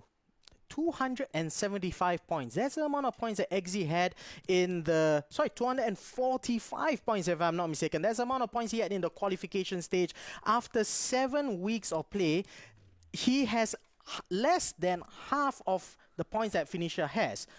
But in this game, where the final, where money matters, the first prize you're going home with $5,000 US, it is the so-called the person who struggled for 7 weeks, who's on fire and who is on course to winning that $5,000 prize pool here. Absolutely fantastic run of play here and show of form by XZ, and I'm excited to see what else he has in store in his second half here. It almost seems like maybe XZ missed a couple of weeks, huh? Maybe that's why his point total was so low. No, actually, I'm looking here. He did miss week 1. He missed week 1, but he was in all the other 6 weeks, and he only managed to scrounge up about 200 odd points. But look at him in this tournament right here in the grand finals. He's absolutely running the floor with everybody else here and showing how it is to play FIFA 20. It's absolutely beautiful play by XZ. I think right now most people ended up underestimating him. He's really showing his true class. Maybe he didn't do so well in the qualifying, but again, like you said, where it matters most, he is pulling out all the stops and he's doing fantastically well so far. Again, he's tried that quick passing. That is something that most FIFA players don't do because it's a high chance of losing the ball. But when it does once in a while pull off, what a goal. What a goal is coming. But right now he's pulled the ball back. Eusebio, can he find his teammate? Yes, he does. It's totally free right now. Ikone has space to burn. Not the best shot though. Can Ikone shoot? That's the problem right there. Ikone couldn't get the shot off, but what a break. Ikone using all his speed to get past his defender. You know, and it's moves like that show why XZ is so dangerous. Compare this match with the match we saw early on between Finisher and Doodle. The top two in the qualification stage. They both, you know, have an average about 600 points between the two. But it was such a drab affair because they're both playing so safe. And yeah, you might think, you know, in the tournament where such huge amounts of money are at stake, you might be a little tepid. But XZ is just throwing everything, including the kitchen sink, into the game as well. And he's playing with confidence. He's playing with ability. He's playing happily, and you know it shows in the results. 2 goals up, and he could have scored the 3rd goal early on if not for Ikone. Again, his shot blocked there by Cancelo right at the last minute there. But actually, I am just impressed with how he's playing in this tournament so far. I know it's hyperbole, it sounds like a lot of hype, but this is exactly what people were thinking when Tex was playing this game. They were saying that Tex plays this game pretty, beautifully, how the game is supposed to be played. He takes chances, he's not afraid to try new things, and that's exactly what XZ is pulling off right now. He doesn't seem phased. He's going into this tournament as the obvious outsider, the one that everyone says he's going to get stomped because he didn't even come in the top 3. He didn't even come in the top 5. He no, came 8th. Exactly, he came in 8th. Whoever thinks that the one who comes in 8th is going to have any chance, let alone doing what he's doing right now. He's coming out of nowhere. He's like this tournament's Tex. I mean, you know that's hyperbole. That's saying a lot. But yeah, when I first saw Tex playing, when he burst onto the scene, he's doing exactly that. Flick passes, good one-touches, one-twos. These are things which normal players don't do because they're playing it so safe. Like again, like you mentioned, back to the previous game, tepid, boring. Oh, I hesitate to call it boring, but it really was. It was. It was. This is an exciting match, and I'm very. I pity Kenny P because he's on the end of all this beautiful passing by XZ. Can Kenny P respond right now? Well, look at him. Just look at the confidence that XZ is showing here. Yeah, look at that sliding tackle, just like that. I mean, there's no need for him to do so, but he's just doing so. He's playing so freely, carefree right now. Well, of course, he has a little bit of defending to do, but I think so far he's been getting a good show right now in this matchup. Right, just now I saw Patrick Vieira lying on the floor. That was extremely weird. No idea what he was doing right there. He was taking a break probably. It has been a very tiring match. Patrick Vieira is he injured? He seems to be hobbling a little bit. Maybe he is. I don't think he. Oh, look at the passing there. Fantastic spring out. Oh my goodness! My goodness, that was an absolute peach of a goal. He put it right on the dime for Ryan Kent to slam it home. It was a beautiful, beautiful cross. My goodness, this guy's passing is insane. Oh man, the vision, again I mentioned in the first half, XZ's vision was pretty stupendous, and that was proof of, you know, of the vision that he has, the passing there's between the flanks back to the center, and then that driven cross all the way to the other flank for Ryan Kent to just bash it to the top corner there, the substitute. Look at that through ball. I mean, the idea was that unfortunately it's not being executed properly this time, but that range of passing from XZ, 3-0 ahead. He's wiping the competition at the moment here. I think everyone sets up to play against an opponent where they think will play a certain way. When you play someone like XZ, you have no idea what he's going to do. He has so much in his arsenal right now. I don't even think this is the final form, so to speak. I think he has more to come. His passing, there are things that he does with the ball which I'm not even sure how you do them. And there's the confidence right there to get the ball back. And knowing him, he's going for the quick attack again, and he does. And the passing. What a pass right to the wing there, Ryan Kent. Even though it didn't pan out, it was offside. But the idea, the sheer audacity to pull off something like that, to try it. Other players would have just slowed the ball down, dragged back, passed it back to the middle, but no. He wants to go one pass straight to the wing. It's direct. It's really direct football. Look at the difference between his play style and the other players in this tournament remaining here. Finisher and Finisher and Doodle. They have a very I wouldn't say labored play style, but they have a very deliberate play style, trying to pass the way. But look at the speed and the explosiveness that XZ is going. Driven passes forward. Neymar now looking for Eusebio. He even has an option on the other side. Doesn't need the option. A drag back even. Oh. My goodness, this boy here, the confidence, audacity, the arrogance to do so. 4-0 ahead, 80 minutes in the game. This is game over. Absolutely game over. I don't see a way, unfortunately, for Kenny P to come back. There's nothing he can do at the moment up against this monstrosity of a player in terms of XZ. The way he just humiliated the goalkeeper with that side drag of the ball. That was no nerves whatsoever. Nerves. Absolute nerves of steel. He's doing it again. He knows his opponent is rattled. It's Ryan Kent, the speedster. Of all people. Oh! He does it again. That is just obscene. Dear God, that is obscene. He just does it on a whim. He's now absolutely thrashing it. We were talking about how goals are important. This guy has 5 now. 5. And the game is not over. There's still time to go. 5 minutes of regulation time, not including extra time. We may see a quicker scoreline here.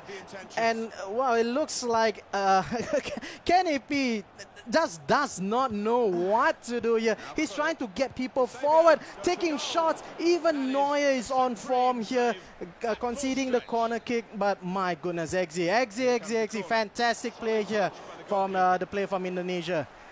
Neuer there was inspired by the rest of his team. As brilliantly as they are playing, he wants to be right up there with them.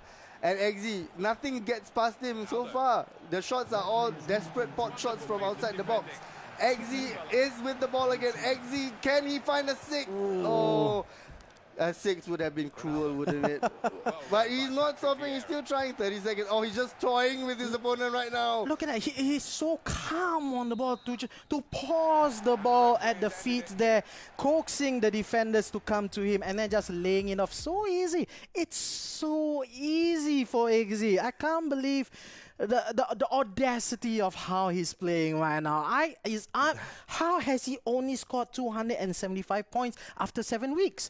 Was his brother playing or something? Is this a different XZ that's playing today? It's absolutely magnificent from XZ. It was all a ploy. It was all a ploy. XZ made his brother play, so they all knew that the name XZ wasn't pretty good, you know, and then he just bursts on the scene and he does things like this. My God, that was, I'm going to put it out there, that was one of the best games of FIFA I've ever seen by any particular player.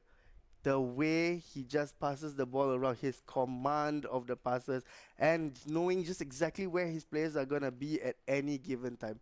XZ, my goodness. Brilliant.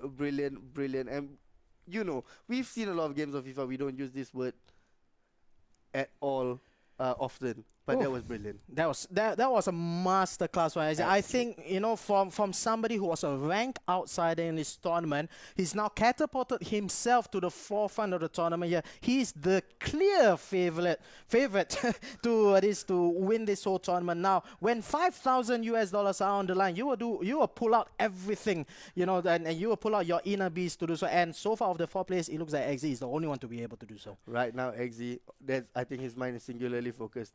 But the thing is, at this kind of juncture, the way he pulls off certain things, you would normally wouldn't pull off in a tournament. That drag to the side, he does not. He Oh. didn't even do it. He just didn't do it once. He did did once twice. to the right, once to the left, just to prove a point. I think. Absolutely fantastic. Absolutely brilliant. Well, ladies and Absolutely gentlemen, fantastic. we're going to go to a short break right now. I think we need to, after that show earlier on that we saw, we're going to take a really short break. Guess what? Who's the next match afterwards? It's XZ up against Doodle Dee Doo from Malaysia. It's Indonesia versus Malaysia. We're going to take a really short break. Do catch us back here in about 5 minutes or so. So do stay tuned if you want to see more of XZ. And, of course, more from the MyRepublic Gamer Arena Grand Finals.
Ladies and gentlemen, welcome back to the MyRepublic Gamer Arena Season 1 Grand Finals here for MyRepublic, supported by Sony PlayStation 4. We're down to the final 4 players here after 120 over players participated in this whole league qualification. We're down to the final 4, all fighting for the piece of the $11,000 prize pool. The top dog will go home with no less than $5,000.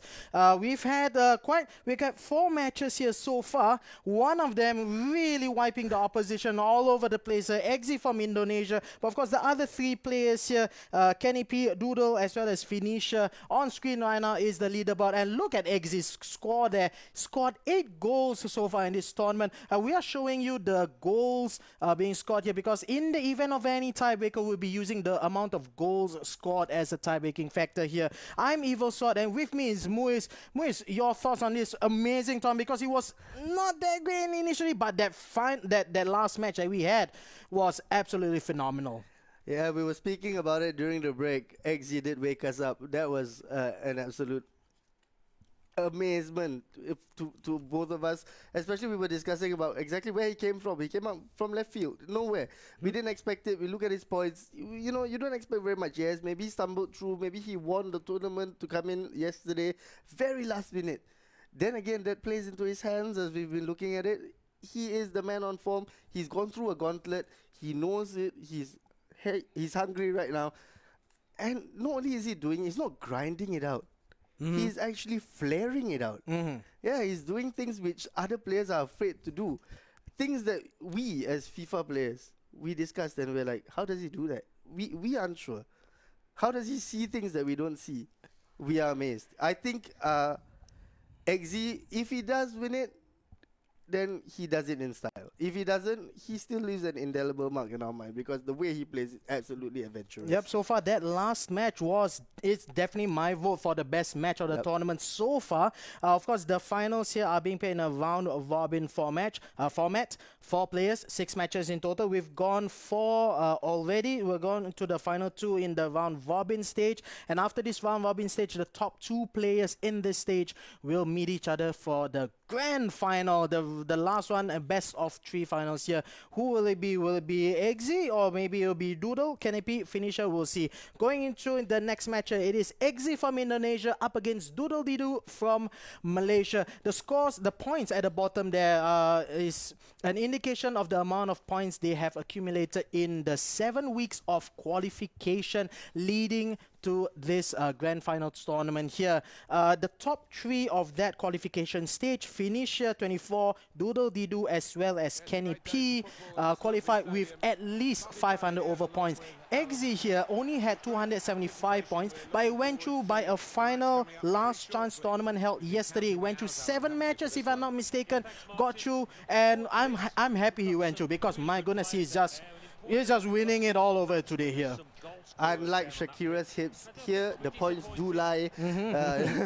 Even though he only has 275 points, he's playing way above what we expect him to be playing right now. So right now, Exi again in the Technicolor Future Stars kit, and the white is Doodle Didu. Oh, that's a fantastic through ball here for Doodle. However, in the first 5 minutes, he tries to go for a cut in a cross.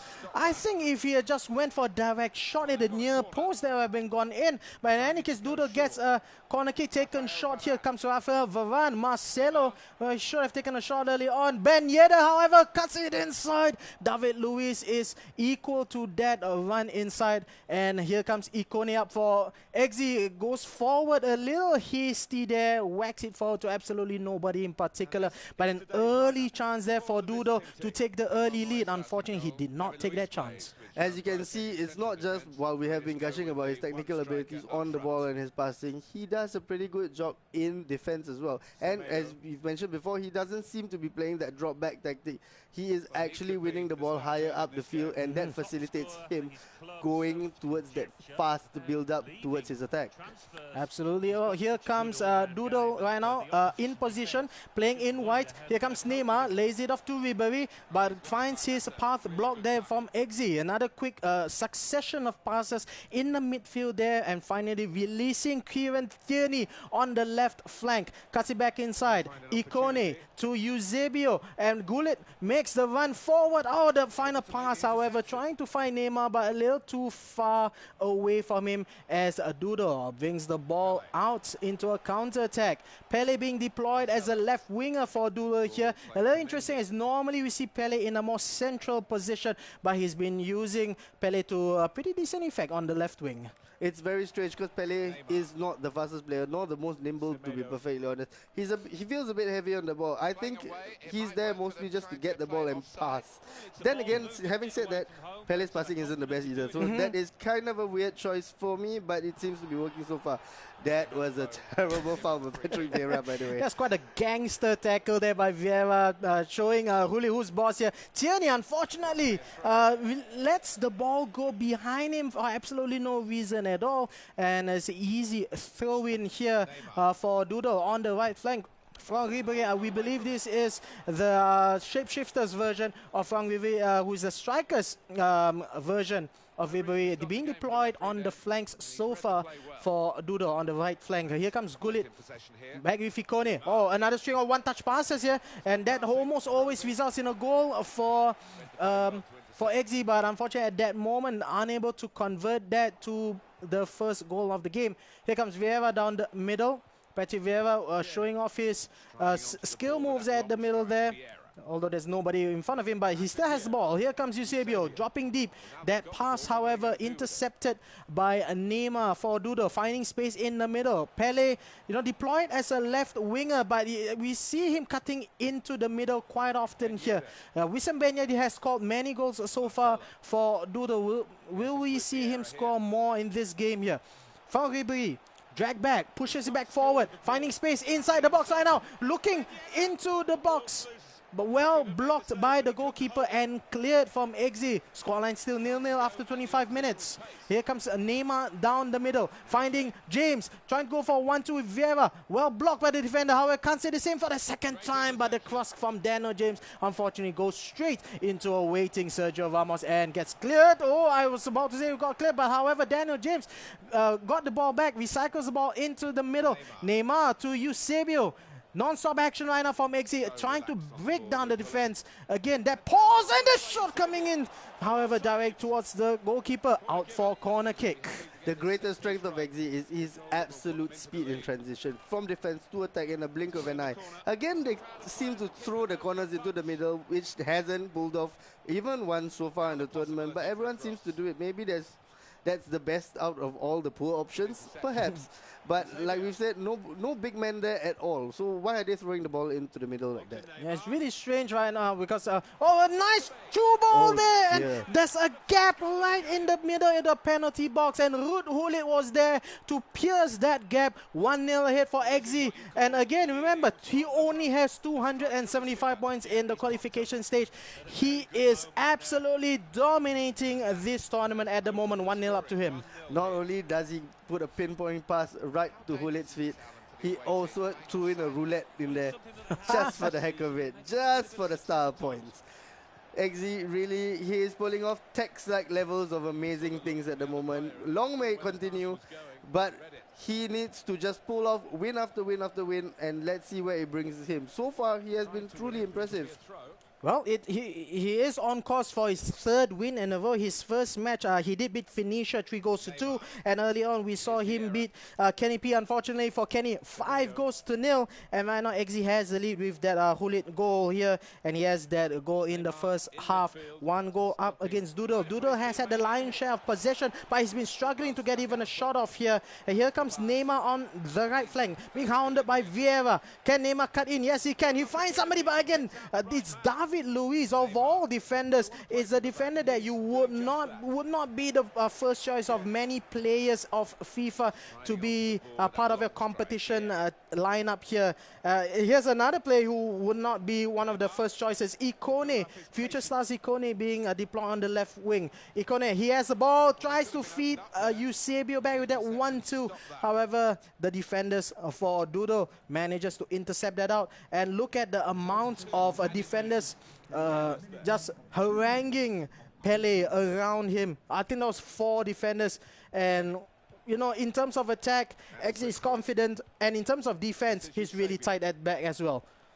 So far, well played on both sides of the pitch by XZ. Yes, it is only 1-0, but to be perfectly honest on the balance of things, it does say the possession is 50-50, but the value of the possession so far has been clearly in favor of XZ because XZ progresses the ball forward. Right now, let's see if Doodle De Doo has a response to him. Right now, I don't see how many players would counter this because there's such a fear. If I push forward, this guy is absolutely deadly on the counter attack. If I don't do anything, he gets the first goal. He can just play around me all he wants. So right now, it's a difficult balance of what does his opponent do. We got.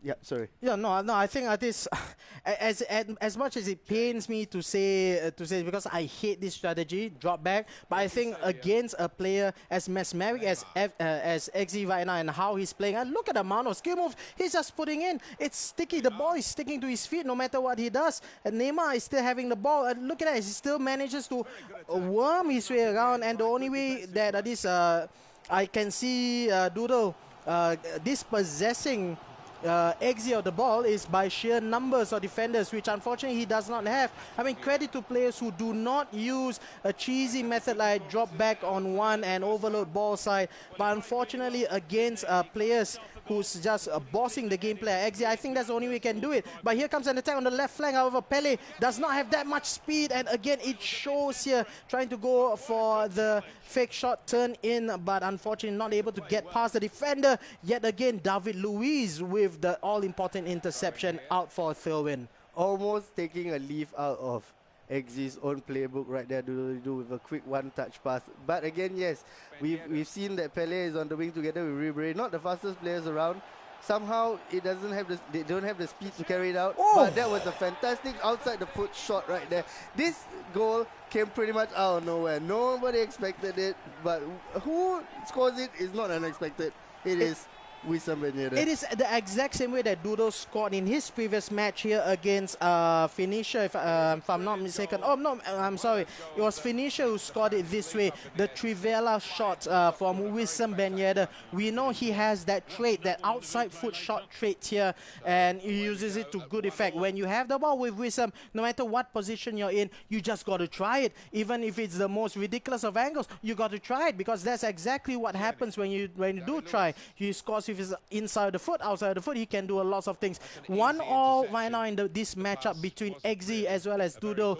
XZ has won 2 matches so far. If he wins this match, it's 3 matches and he'll be at the top of the table. But Doodle still does not want to give up hope. There's still plenty of time. Of course, only an hour of in-game time has elapsed here, and honors are all even at the moment. XZ is on the attack right now. Vieira, will he be laying it forward or to the side? Tries to go for a forward pass, well blocked by Marcelo for Doodle, and here comes Doodle with the attack with Marcelo. As it stands right now, XZ is odds-on favorite to make it to the grand finals. He has already had 2 wins. So far in this game, it is a draw, but it is clearly not over yet. There's still over half an hour left. Those chip passes are very cute, and somehow nobody seems to be able to read them, because it's not something that most people would do. But XZ seems to have it in his repertoire. Is there a 1-2 pass? What a fantastic 1-2 pass. Oh, what a miss. That was such a clear opportunity. What a miss. It was so unfortunate. He should have passed it back to Neymar, he was all open at the penalty spot there with a wide open gaping net at his mercy.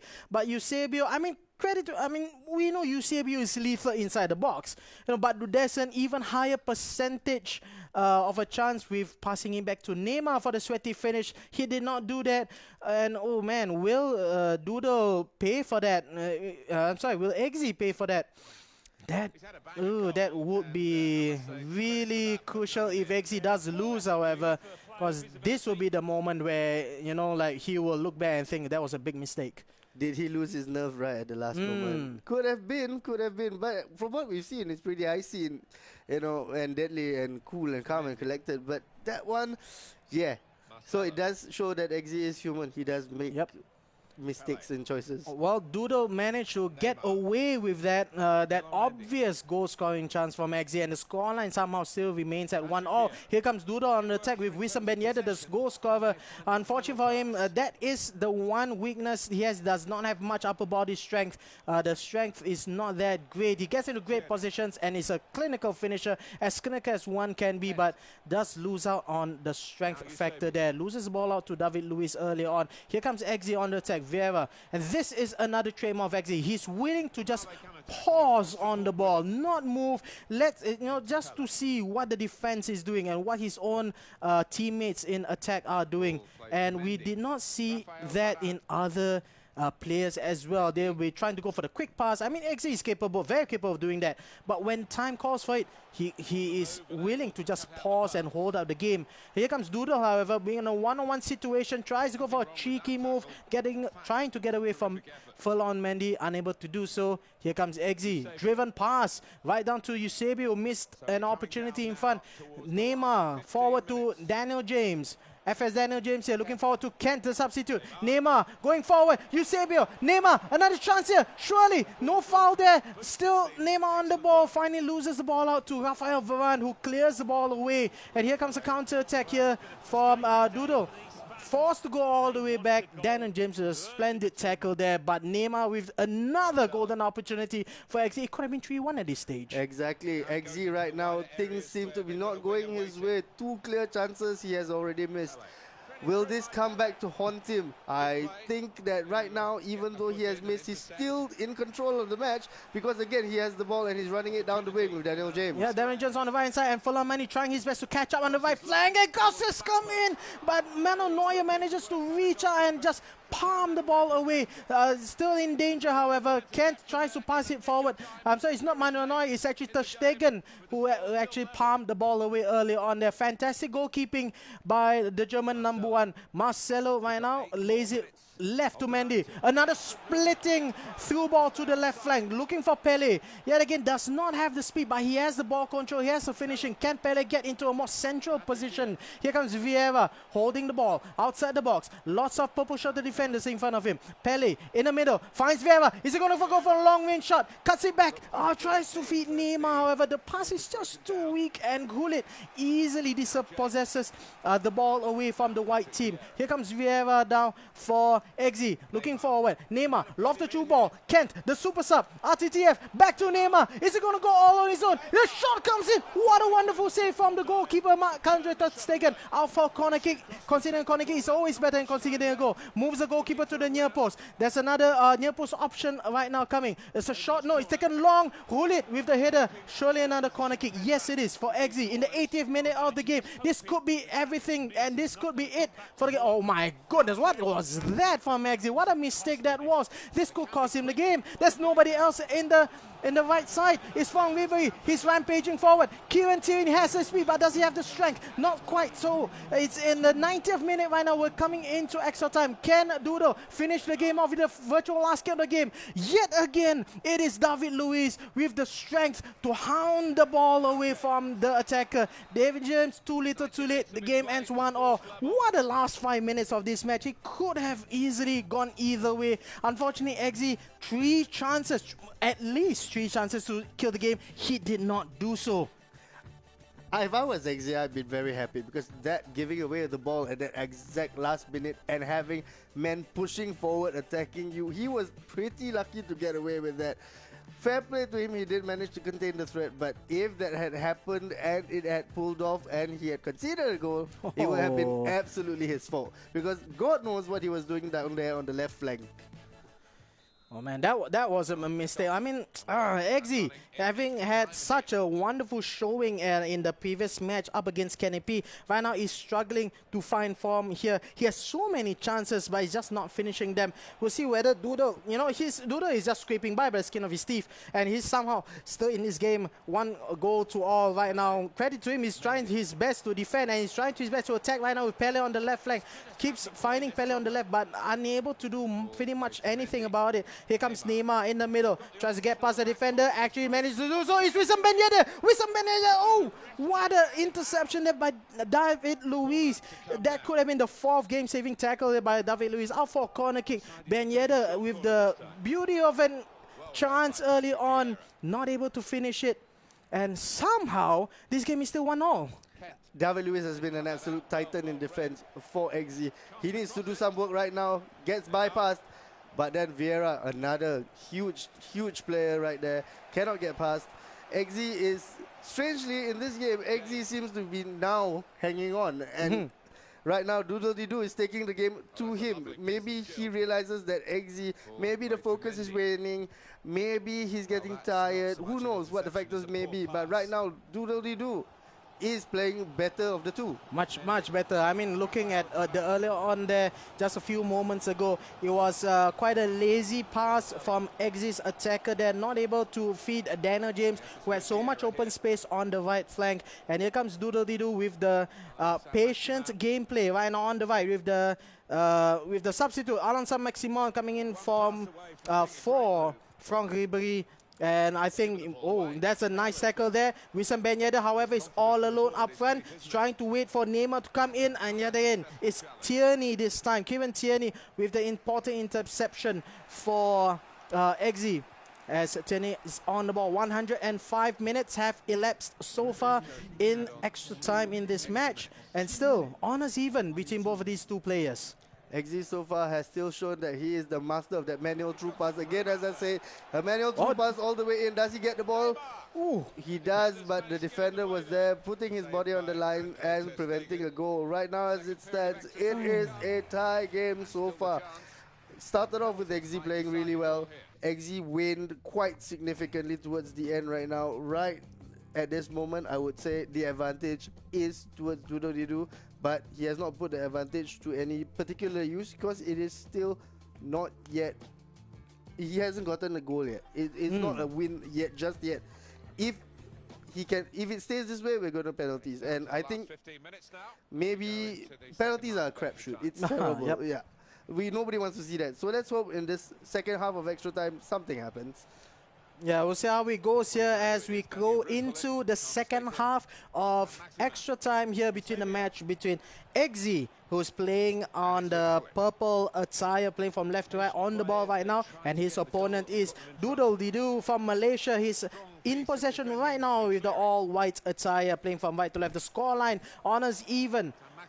1-1 for both of these two players here. Doodle getting the ball away from the substitute, Saint-Maximin, who manages to get the ball back from his defender. And it's Daniel James right now on the right-hand side, feeding Saint-Maximin on the right flank. Is he going to cross in? Tries to get past the defender. Deflected behind for a corner kick. Will it be taken short or long? A short option comes in. Here comes Daniel James. And trying to feed Hulit. Ooh, was that a foul? Was that offside? I think that was offside indeed. 112 minutes have elapsed in this game. And, well, it is exciting. I wouldn't say there weren't any attacking opportunities. There were quite a number. But in terms of goals scored, it's still only one apiece. Here comes Saint-Maximin on the right-hand side. Again, another off-balance pass, finding nobody but the defender for XZ as the goalkeeper brings it out to Furlan Mandi, who sprays it to the right. Saint-Maximin almost a wayward pass there. XZ seems to have played a little bit less direct football at the moment. Here comes Daniel James, somehow finding himself on the left-hand side. Here comes Hulit with the game scoring, with the game-ending goal. That layoff there on the left-hand side, and Hulit blasts it to the net. 117 minutes have elapsed. Only 3 in-game minutes remaining. Can Doodle do anything to save this game? The absolute vision of that pass was impeccable. He just took his time, as we were saying. He just took his time, put it right on Hulit's boot. Hulit, the on-rushing Hulit didn't even have to break stride. He just took it straight in his stride and slammed it straight home. The pass made it. The passes made it. He saw something that I couldn't see. Many people couldn't see. He knew Hulit. He just timed it. He hesitated just enough for Hulit to get ahead of his marker. It's is that pause that Eggsy did. You know, he has that knack to just hold the ball in just the right amount of time for Hulit to make that run. Exactly, he held his breath just for that 1 millisecond, just enough for Hulit to get there. If he had passed it too early, the defender would have cut in front. He just knew I had to stop for that moment, that millisecond to get it there. Right now, he has to defend his lead, and so far, he's doing it well with Mendy. Well, we got a last-minute substitution here by Doodle Didu, finally bringing out the inefficient Pele on the left wing and bringing in Daniel James. I think it's too little too late, however. Only 2 minutes of added time remaining in this extra time portion of the match, and it's 2-1, and Hulit holds out the ball, and it's still the ball. And I thought it was going to be another red card for Sergio Ramos. But again, like I mentioned, too little, too late. And chances have come time and time again for both these players. And in the end, it is Eggsy who comes up on top. Maybe he can even score a third goal here. He just keeps the ball and somehow still keeps the ball. And final ball gets cleared away. However, Doodle, nothing that he could have done to stop this rampage by Eggsy as he wins this matchup 2-1 after extra time. Eggsy's record in the round robin is perfect so far, 3 for 3. He has done it in some style. He has shown in the last game that he can and will grind it out if he needs to be. He doesn't always have to play beautifully. Against Doodle Didu, he had to knuckle down, get it done. And he did it. It is impressive to just on the face of it. It's not just all about pretty passes. He knows what it takes to win dirty, win ugly, and he did it. Grind it out. Grind it out. Credit to him. It was beautiful. Yeah, absolutely stunning here from Eggsy. So after 3 matches that he has played, he has won all 3. He is the undisputed leader of the round robin phase here of the tournament. And wow, 10 goals so far in this tournament. It's basically a toss-up for the other 3 players here, because we now need to find the one player to face Eggsy in the final of this whole tournament. This is the round robin stage of the grand finals. Only the top 2 will progress to the grand finals. We know Eggsy has one hand on that prize of US 5,000 US dollars. I mean, waiting for him at the top prize there. But who will be his final hurdle? Will it be Kenny P, or will Doodle somehow manage to get back in again, or will Phoenicia get into that spot here? It all boils down to this final match that we have upcoming. It's Phoenicia 24 from Malaysia up against Kenny P, and if Kenny P wins this match, we'll have to do quite a bit of mathematics to find out who goes into the next round. I'm very thankful that it's not me doing the mathematics, because that's not my best subject by far. Thankfully, there's a team who's going to calculate it all. But yes, Kenny P can play the ultimate spoiler right here. If he does play well, he can get himself into the finals. But I think he needs to have an absolute brilliant game, something like the 5-0, because he needs to claw back as many goals as he possibly can, because at current time, he stands at 0 goals scored. And 1 goal scored, sorry. 1 goal scored? One goal. It was the first match, Doodle versus Kenny. My mistake. But that's still not enough, is it? So currently, as it stands, Kenny P needs a rugby score, needs a cricket score. He needs to run up the goals as much as possible. So do we think we're going to see him play all-out attack? We may be, but then again, this is up against Phoenicia. Now, granted, Phoenicia did not have a great run in this tournament so far. He lost in his first match against Eggsy 2-3. And, well, he did win in his second match against Doodle 1-0, but that was after extra time. It took a long time for him to score. So he's not in the best form of his life at the moment. I still think there is a chance for Kenny P to sneak up from the back, but he will need a lot of goals in order to do so. Yeah, Kenny P has his work cut out for him right now against Phoenicia. It couldn't have come against a more difficult opponent, but Kenny P has to grind it out. It is now or never. Put himself into contention. If Phoenicia does what he's been doing so far, and that's play not particularly well, I think Kenny P does have a chance. Well, then again, Finisher is the leading.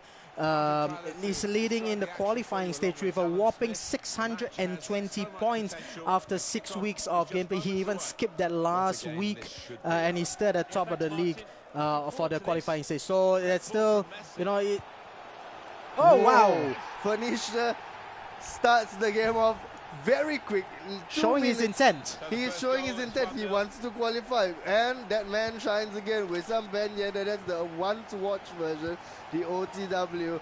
It wasn't even. We had barely got into the game stream itself when we saw the goal go in. So as it stands right now, Phoenicia in the black of the Liverpool away kit is 1-0 up.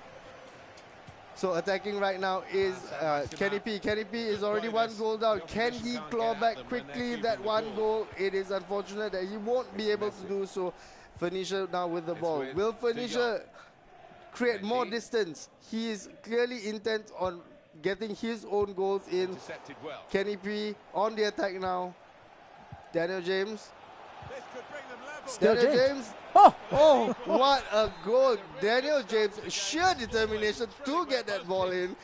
Wrote the tackle, slammed it against the keeper's leg, but somehow deflects it in. That must have been pure venom from the youngster. You know, sometimes that happens in FIFA when no matter how many times you try to tackle the ball just sticks to the attacker, and that's one thing that happened for Daniel James there. And Kenny P will thank his lucky stars that it did happen for him. But in all cases here, oh, it looks like we're gonna go for another one here. The ball just on the wrong side of the post. Agonizingly close by Kylian Mbappe right there.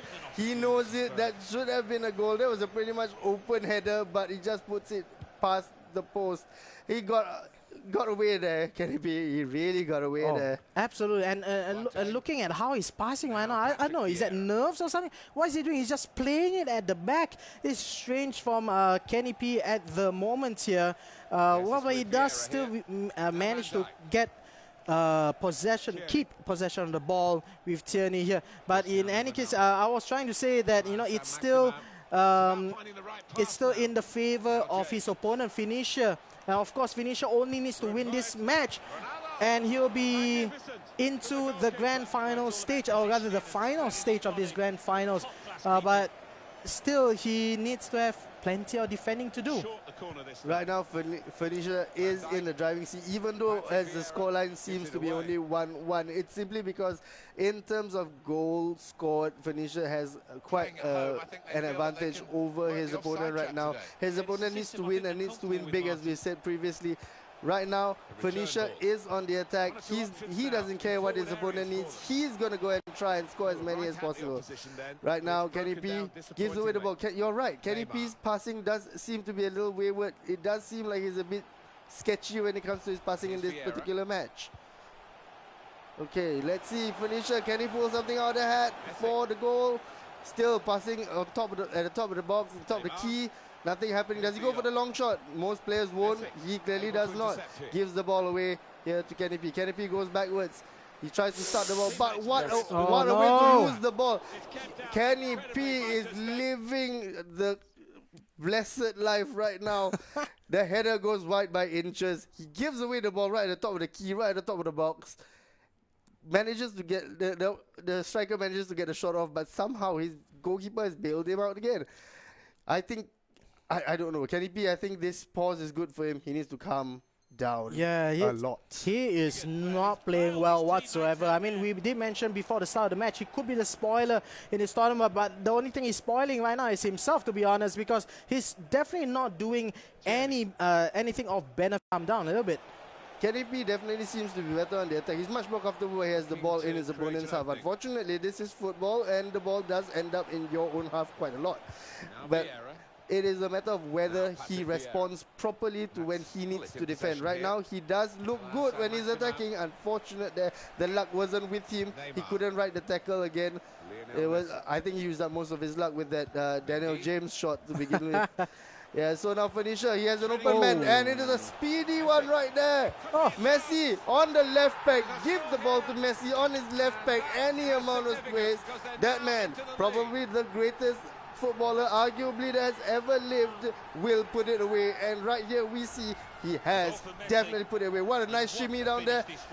Virgil van Dijk completely lost. Completely bamboozled, I would say. Yeah, indeed. and that you know, he had a clear one at goal, but there was a chance that Van Dijk could have just tackled from behind. He cut it back and cut it back to his favorite left foot, finessed it to the left-hand side of the goal. There's no way he's gonna miss, and that's one thing that these players need to do is just try to get shots. Don't try to pass it around the box. Go for the shots. And you know, the only way you can score goals is if you take shots. And the thing that most people don't realize is that the goalkeepers tend to palm out a lot of shots as well. So rebounds are a thing. So just take the shots. But most people want a 100% guarantee. There is no such thing, especially if you cannot consistently get it into the box. And the problem is most of the attacks are becoming stifled because they're trying too hard to get the simple pass, the sweaty goals, the simple passes in, and the simple tap-ins. Try the shots. Like Evil Sword has said, everyone listen, try shots. But right now it is Phoenicia. Will Phoenicia bring the ball out? He goes backwards to try and find passing options. So far Phoenicia, when he's on the attack, has been doing pretty well. Ooh, what a pass from the defender straight to the attacker. That was quite unfortunate of a bounce. Opening in the middle. It is opening in the middle. Will he go for a through pass? No, it gets intercepted by Virgil van Dijk. Right now Phoenicia is still with the ball. He still has options in the middle. Although 1-2, is it going to be 1-2? It is not. He goes backwards, which is slightly bizarre. But he has managed to come forward. Nice heel-to-heel flick. The big Verge there managed to save the ball. And after that, another big Dutchman puts his body in the way. Ruud Gullit. Right now, it is... Phoenicia is slowly getting the ball into... What an absolute piece of luck there. He rode his luck. He managed to get it in. But the goalkeeper was aware. The goalkeeper manages somehow to get his hands to it.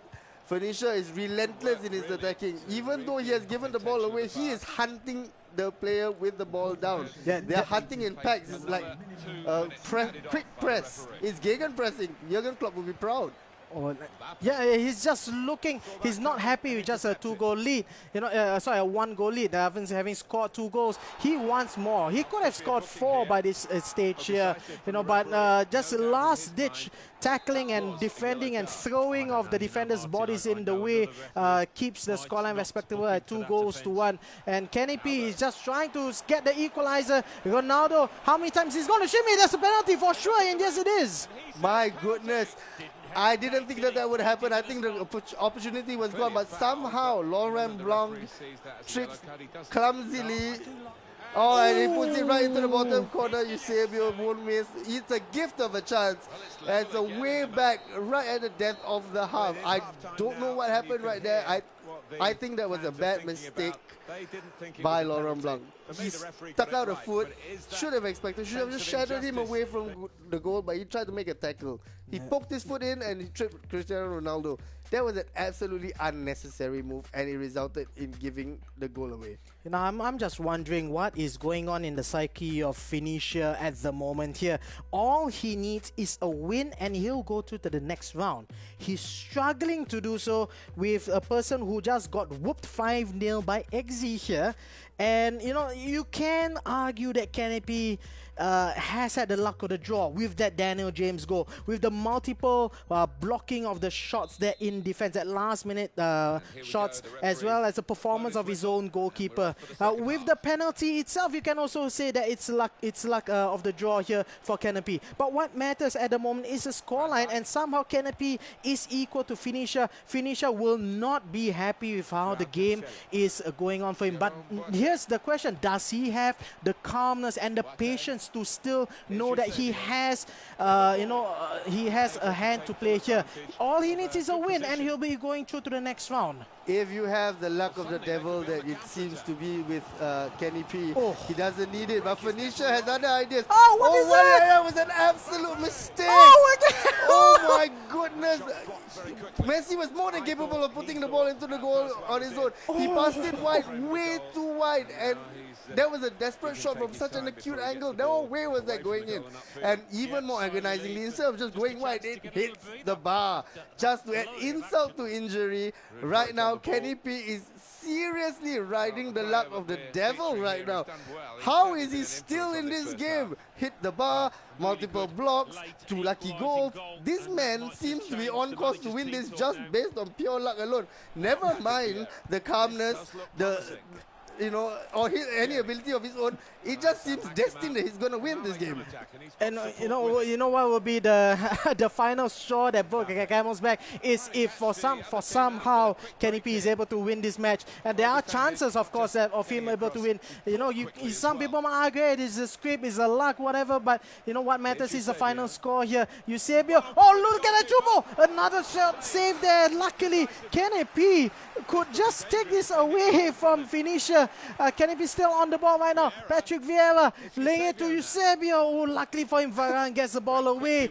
This is not going exactly what to the script of finisher wrote. Finisher has no idea what's happening here.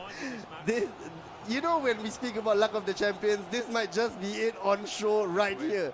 Everything seems to be pulling off, and I don't know how or why even. He's not playing particularly well, but offside.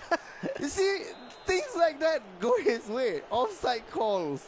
Right now, if he does score, and I'm not saying that I don't want him to score, but if he does score, I'm calling. In Southeast Asia, we have these things called bomos. This is black magic, people. This is black magic. He does not deserve, on the basis or the pure basis of his playing ability right now and what he's doing, he doesn't deserve it. But hell, he's doing it. Well, unless if finisher can score here, again, the ball is just bouncing around, and finisher is not even able to break into the penalty box right now. We're coming into the 70th minute of the game. Honors are even somehow. It should have been 5-2 ahead for finisher, but somehow it's not. I'm gonna call this. He's gonna win in the 90th minute or 92nd minute in extra time by some sort of fluke. Deflected goal, and he's going to win the whole tournament. If he does that, he will win the whole tournament. Mark my words. Bomo at play, people. Bomo at play. But right now, Phoenicia has the ball. Phoenicia is not giving a care in the world. He wants to score as well. Does he take the ball in? Oh, he stops for a moment. A play that unfortunately didn't seem to pay off because of his pause. He passed it right back to Kenny P. Kenny P now. The ball down the wing. Does he go? No, he goes to the center. There's a free man on the wing here. Daniel James, a perennial favorite of many people. What is happening right now? What is he thinking? What is he thinking? What is he going to try? He has the luck. He should just take shots from outside the box, to be perfectly honest. He really should. He really should, because I'm sure something will hit something and something will go in. Right. As it stands right now, I'm baffled. I'm not saying I begrudge him the win, but yeah, not the prettiest win I've ever seen. He is on the attack though right now. Alan Saint-Maximin. Ronaldo. Oh my God, he could score. He could possibly score. It looks dangerous. Shoot! If I were you, I would shoot right now. Look at the build-up here. Vieira. He still has the ball. Yeah, and no, Finisher is not even defending well. He's just standing off. Finisher is not going in for the tackle, and finally he does, but he's just allowing Kenny P too much time on the ball. And okay, now there's a lot of space in attack here, but what is he gonna do? If he's gonna pass it forward, gotta get it back. Finisher now 3-on-2. Surely he's gonna score from it, isn't he? Forced to go all the way back. Vieira somehow slowly, I don't know, some people may call it script, rubber banding, whatever, but the luck of the draw is definitely not a finisher. He has the ball, however. Lionel Messi still finds it. Lionel Messi on his left foot. Ben Yedder lays it forward. Neymar again. Another block by Tierney this time. And somehow no goals for a finisher. Maybe secretly we don't quite understand the fact that maybe Kenny P is actually brilliant in his own particular way that we have not been able to read quite yet. Because he is doing it. How? We don't know. He's doing it though. I think right now, if I was finisher, I would be extremely, extremely frustrated. Oh, everything yes. I've thrown at it, everything I've thrown at my opponent does not seem to come off. Someone gets a boot to it. It's a deflection. You know, I miss by mere inches. I get the ball back with a clear shot and I shoot it wide. My opponent got goals which, you know, if those goals are frustratingly bad.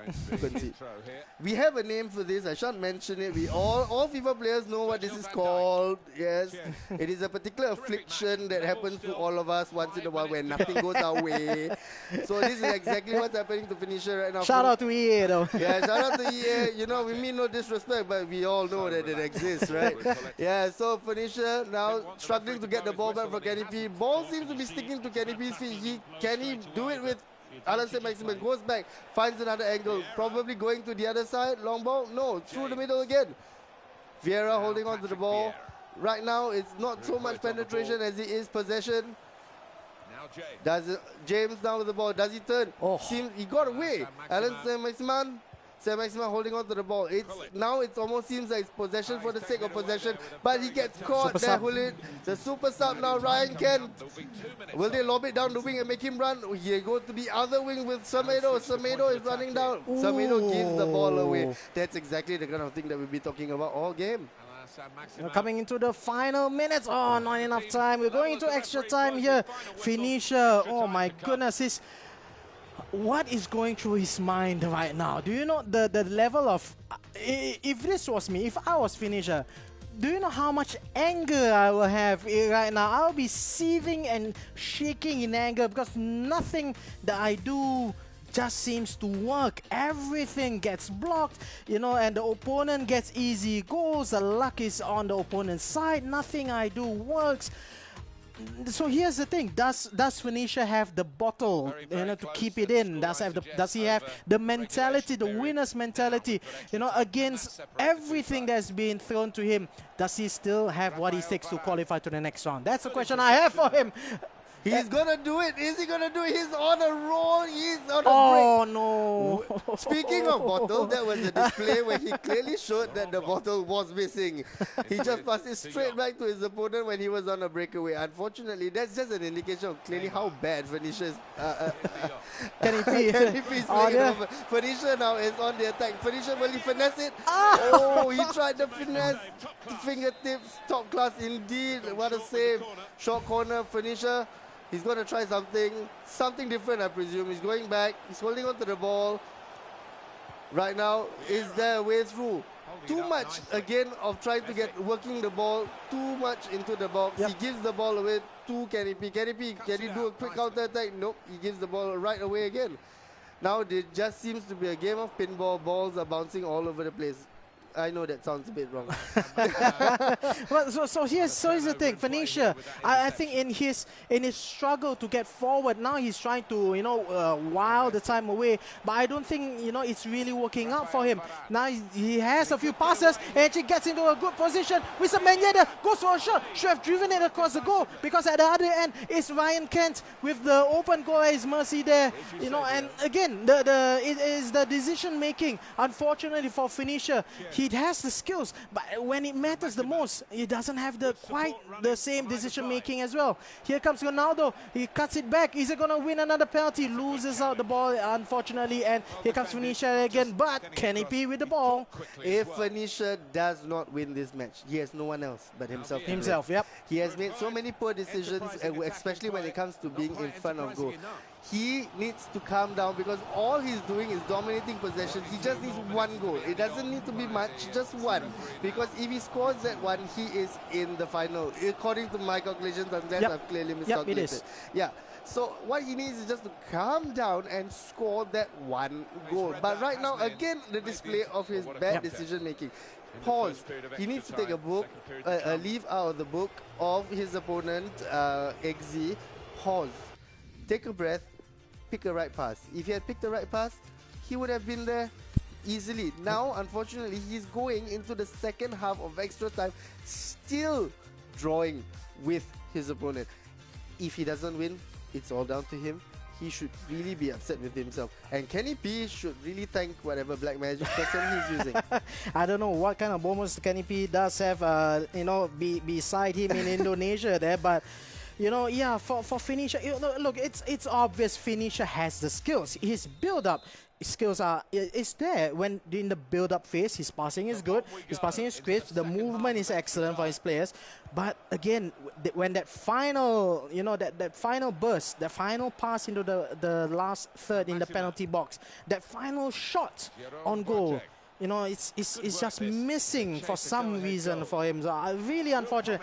Great tackle by finisher there. He's going to go for a build-up, and look at the run from Ken and the passing. Again, really good. Now, can he finish? That's an important question. It's Ryan Ken. He has options. He goes to his favorite weak foot, and yes, he finally scores there. That is what he needs. He just needs that final bit of clinical finishing at the end, and he will go into the lead. 3-2 to him. He actually had to do it the hard way. Yep. There were many easier ways to have got that done, but he decides that he needs to do it the hard way. Maybe it's a personal thing. He wants to really savor the difficult win, but he has finally done so. He has finally gotten his third goal. Let's just see if he hangs on to it, because if he doesn't, something will seriously snap in Phoenicia's mind, I'm very, very sure, because right now he has all the cards on the table for him.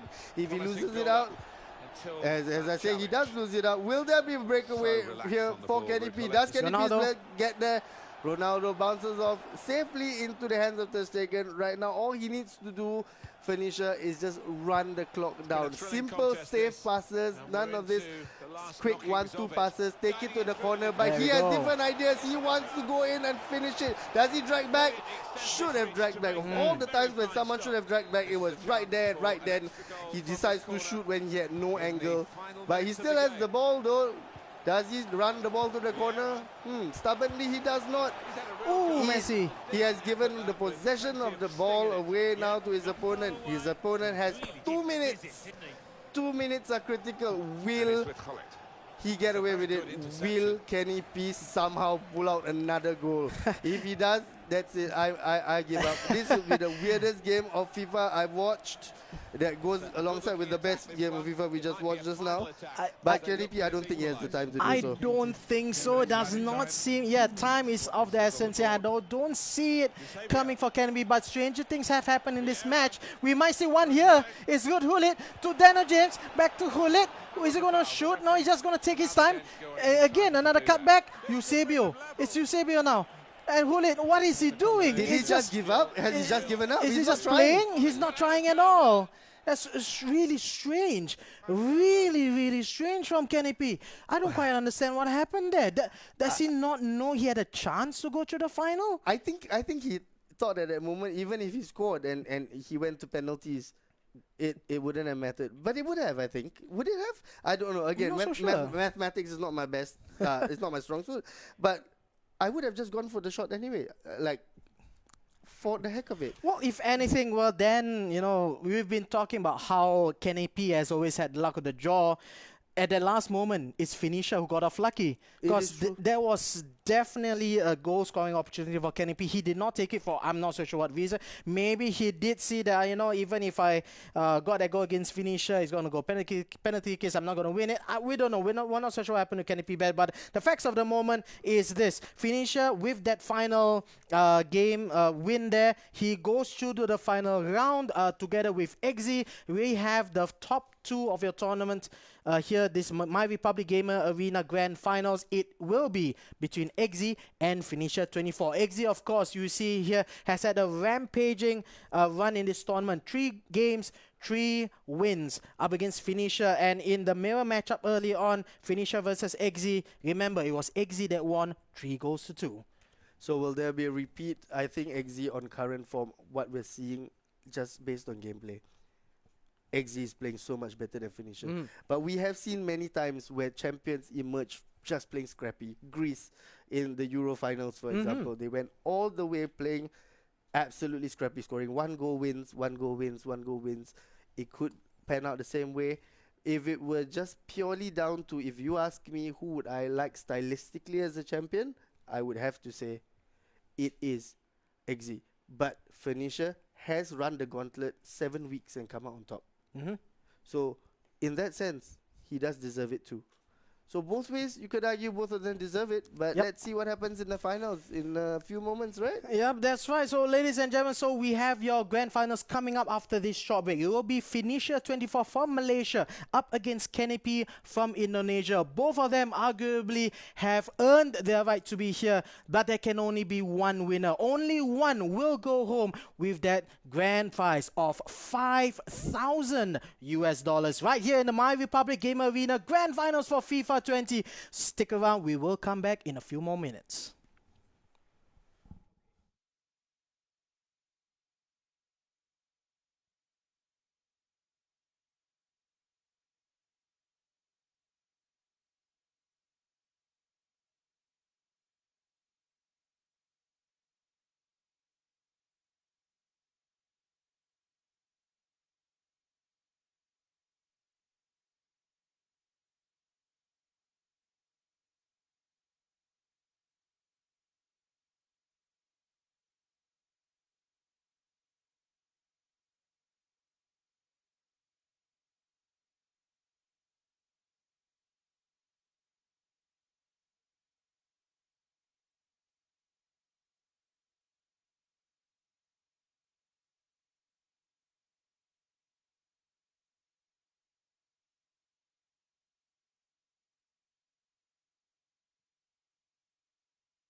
It is finally here for FIFA fans.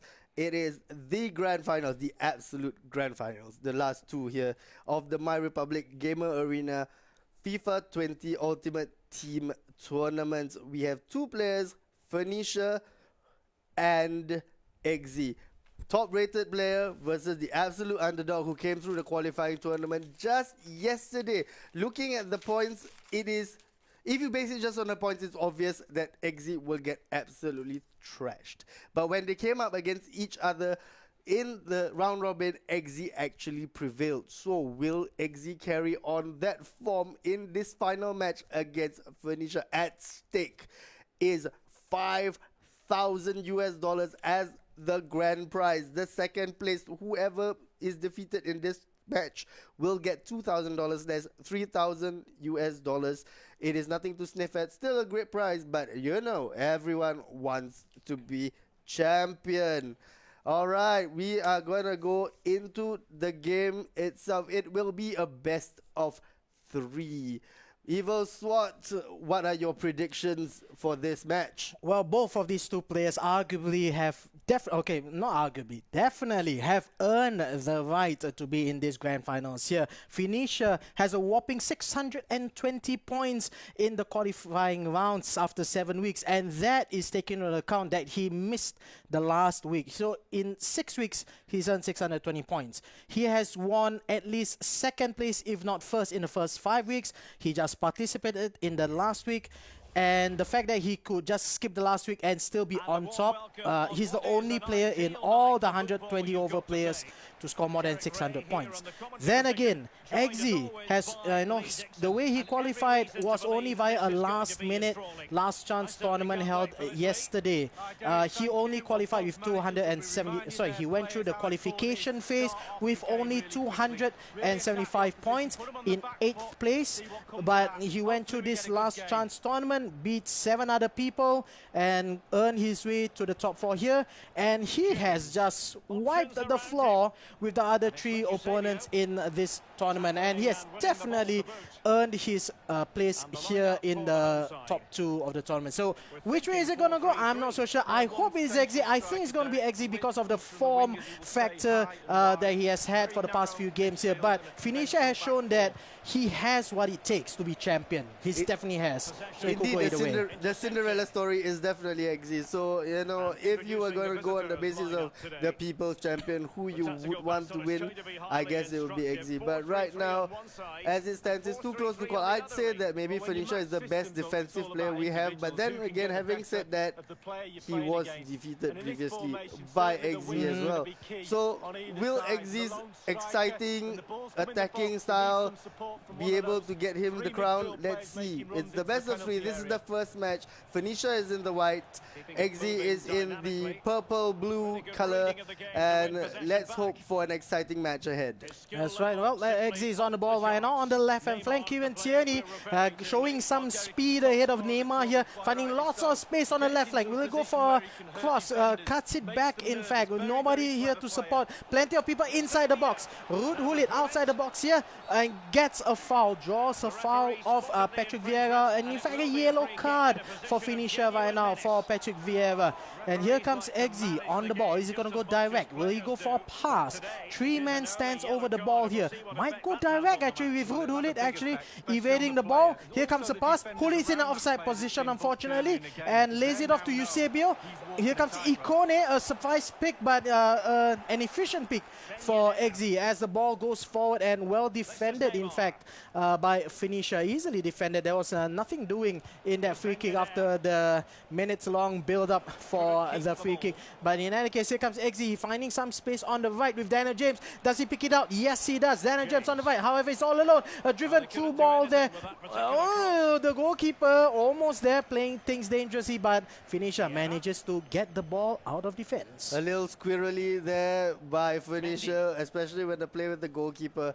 But it seems like so far nothing has changed. The playstyles are pretty much the same. Phoenicia is happy to sit back and wait and soak up pressure. And of course, we know how Eggsy plays. He wants to move the ball forward and into goal-scoring positions as fast as possible. Eggsy again here is on the attack, but there are a lot of men around him. Him. Absolutely. And Semedo there, the right back from Barcelona, showing why he's one of the best right backs in the game in the whole of FIFA 20. And with that crunching tackle against Kieran Tierney. And Vieira on a yellow card, but manages to straight beautifully to the left flank. Here comes Kylian Mbappe on the left. Skill move after skill move coming in from the Frenchman. Ben Yedder cuts it inside. Another shot, another great save there by Manuel Neuer. Out for a corner kick for Phoenicia. Big plate short. Here comes De Jong, Frankie De Jong outside the box. Straight left to Vieira. Kylian Mbappe. He has not the best of position to take a shot here. Lionel Messi, heel to heel flick. Going forward. Kylian Mbappe. Is he going to lay off from Messi? Yes, he does. Perhaps the shot will be a better choice. He did not take that, however. And Eggsy manages to clear the ball away. Out for No, only as far as the midfield, however. Here comes Mbappe. Ben Yedder tries to lay it off again, but yet again, it is David Luiz who's surprisingly being a real solid option at centre-back for XG for multiple games in a row. So far, David Luiz's medium work rate seems to work well for XG's style, where he presses really hard and really high to get the ball back, to start counter-attacks quick. He really does embody almost how Jurgen Klopp plays his football. It really is gegen-pressing, get the ball back. There he does it again, press high, get the ball back and attack.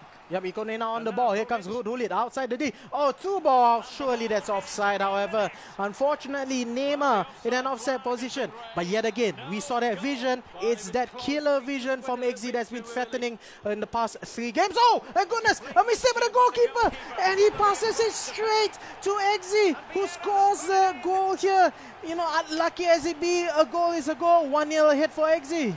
XG won't get an easier goal out of anyone in any game than that. Pass straight to the from the keeper to Vieira. Vieira just needs to put it directly straight into goal.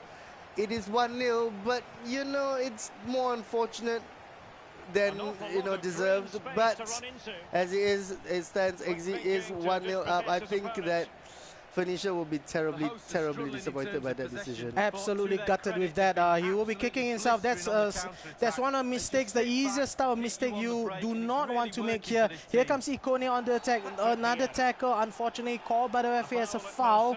And Ikone on the ball right now. An attacking free kick. A little too far for a shot. Surely it's a layoff here.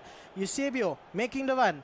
Passing direct to the wall, but somehow XG still has the ball here in the middle of the park. And straight left and away into safety by Phoenicia. Playing around on defense. Phoenicia still has the ball here. Vieira, what can he do in the midfield? Messi dropping back deep to collect the ball. Frankie de Jong right now. So far it looks like Phoenicia is the only one to choose Frankie de Jong in his lineup. Here comes Vieira. Excuse me, pardon me for that. Yep, but loses the ball as his knees there, and XG goes forward past one player. Ikone has the legs, definitely has the legs and the upper body strength, but decides to hold things up. And back to Kieran Tierney.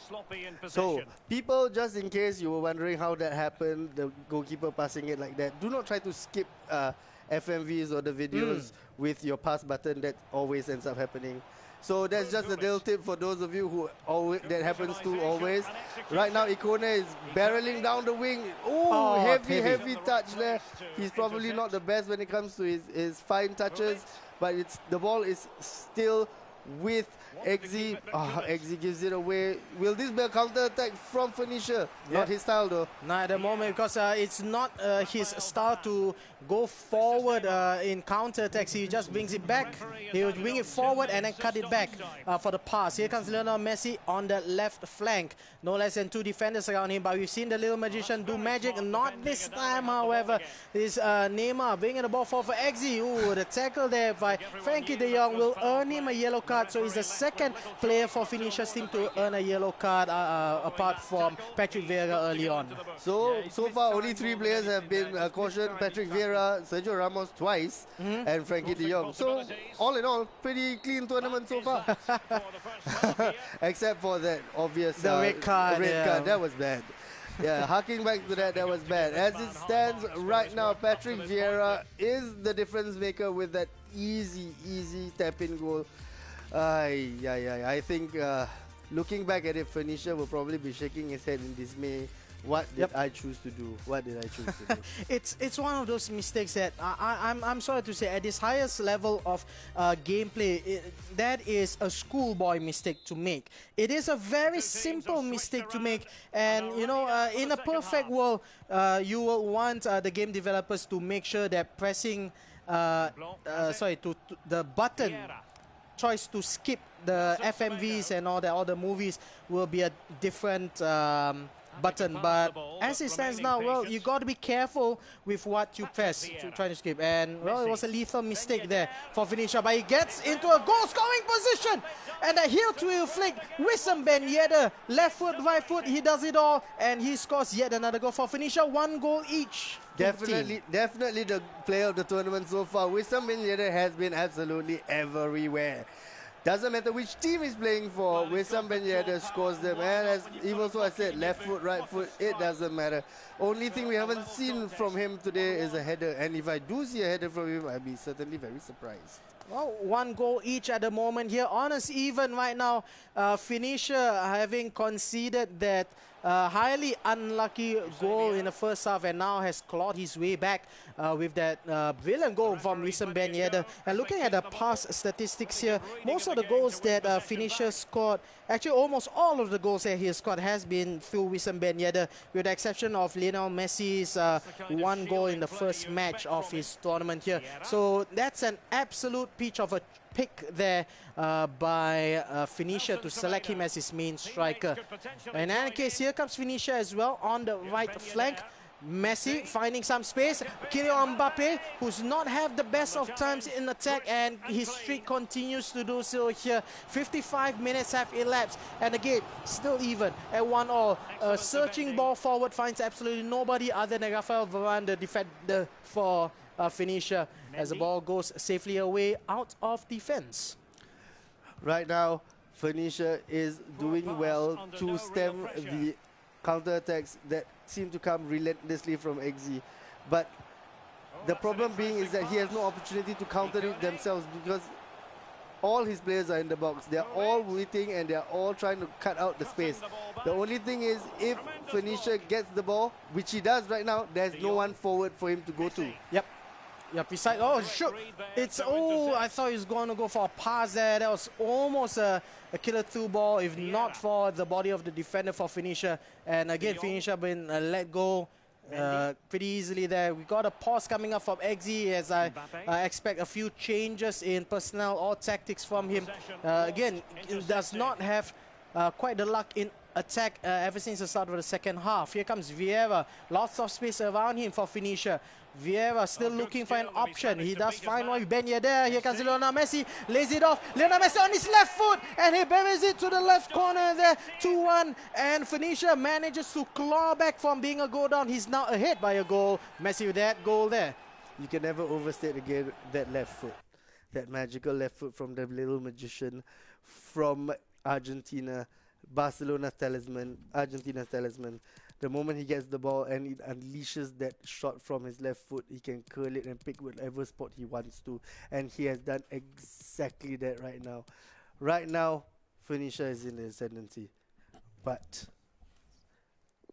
sorry, Finisher, right? Yep, yeah, Finisher is the lead, yep. My goodness, I've gotten myself into knots right there, confused. Finisher has done so well to get the ball there. He's not his usual style. He usually takes it very slow, but this time he actually made an effort to get it forward quite quickly, and it has proven to be worthwhile because Lionel Messi has given him the lead against XZ.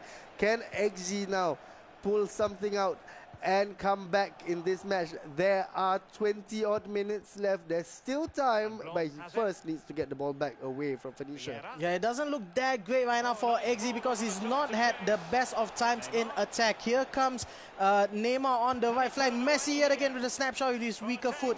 However, that bounces harmlessly off a defender, cleared immediately out to the left flank for XZ. Right in the path of Kent. UEL Live Kent here upgraded at 84. Can he pass inside to James? He finds Neymar. A cut back inside. Neymar, what a tackle that is from Rafael Varane. Yet again, for the second time in this match alone, he's brought in the saving tackle. An all-important tackle there to keep the scoreline at 2-1. So far, so good for Finisher. He is again in possession of the ball. The longer he holds on to it, the better.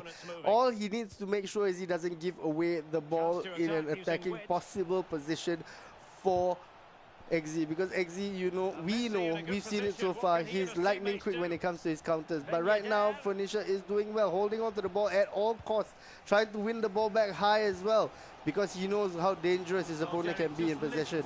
Absolutely. Well, XZ has the ball right now. He sees a bit of space on the left-hand side with Kent. Tierney feeding Kent on the left, who has fresh legs. Can Kent get past Semedo? Not quite, but not even a corner kick actually. Semedo keeps the ball in play, and a Finisher smartly sprays it all the way to the other flank on the left flank. Here comes Falan Mandi leading forward for Kylian Mbappe, who is fast but doesn't quite is not able to quite get past David Luiz, who runs back to centre-back position, and Furlong Mendy shows why he's such a talented young fullback there, taking the ball away from Kylian Mbappe. Here comes Eggsy. Will he do one of his trademark lightning quick attacks? Is Hulit to the left. Kieran Tierney. Does he find Kent? He finds Eusebio. Nobody in the middle. Eusebio has to cut back. And the 1-2 pass attempt there easily intercepted by Patrick Vieira for for Phoenicia.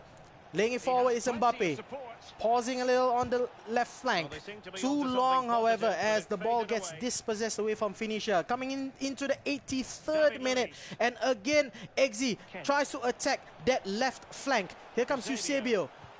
Again, the left flank is being charged here. Tierney, will he go for a cross? He's going to cut it back. Back to Eusebio. Finding Kent. Here comes Neymar on his right foot. And what a save that is by Manuel Neuer to keep the score at 2-1. Corner kick right now. A pause being taken by Eggsy, I believe. This will be really important for Eggsy. I was about to say that actually I don't think this is the best we've actually seen Eggsy play. Just as I said, I was about to say that he has a snapshot and a possible chance at a goal, but unfortunately the ball was saved. But Eggsy hasn't quite seemed himself so far in this game.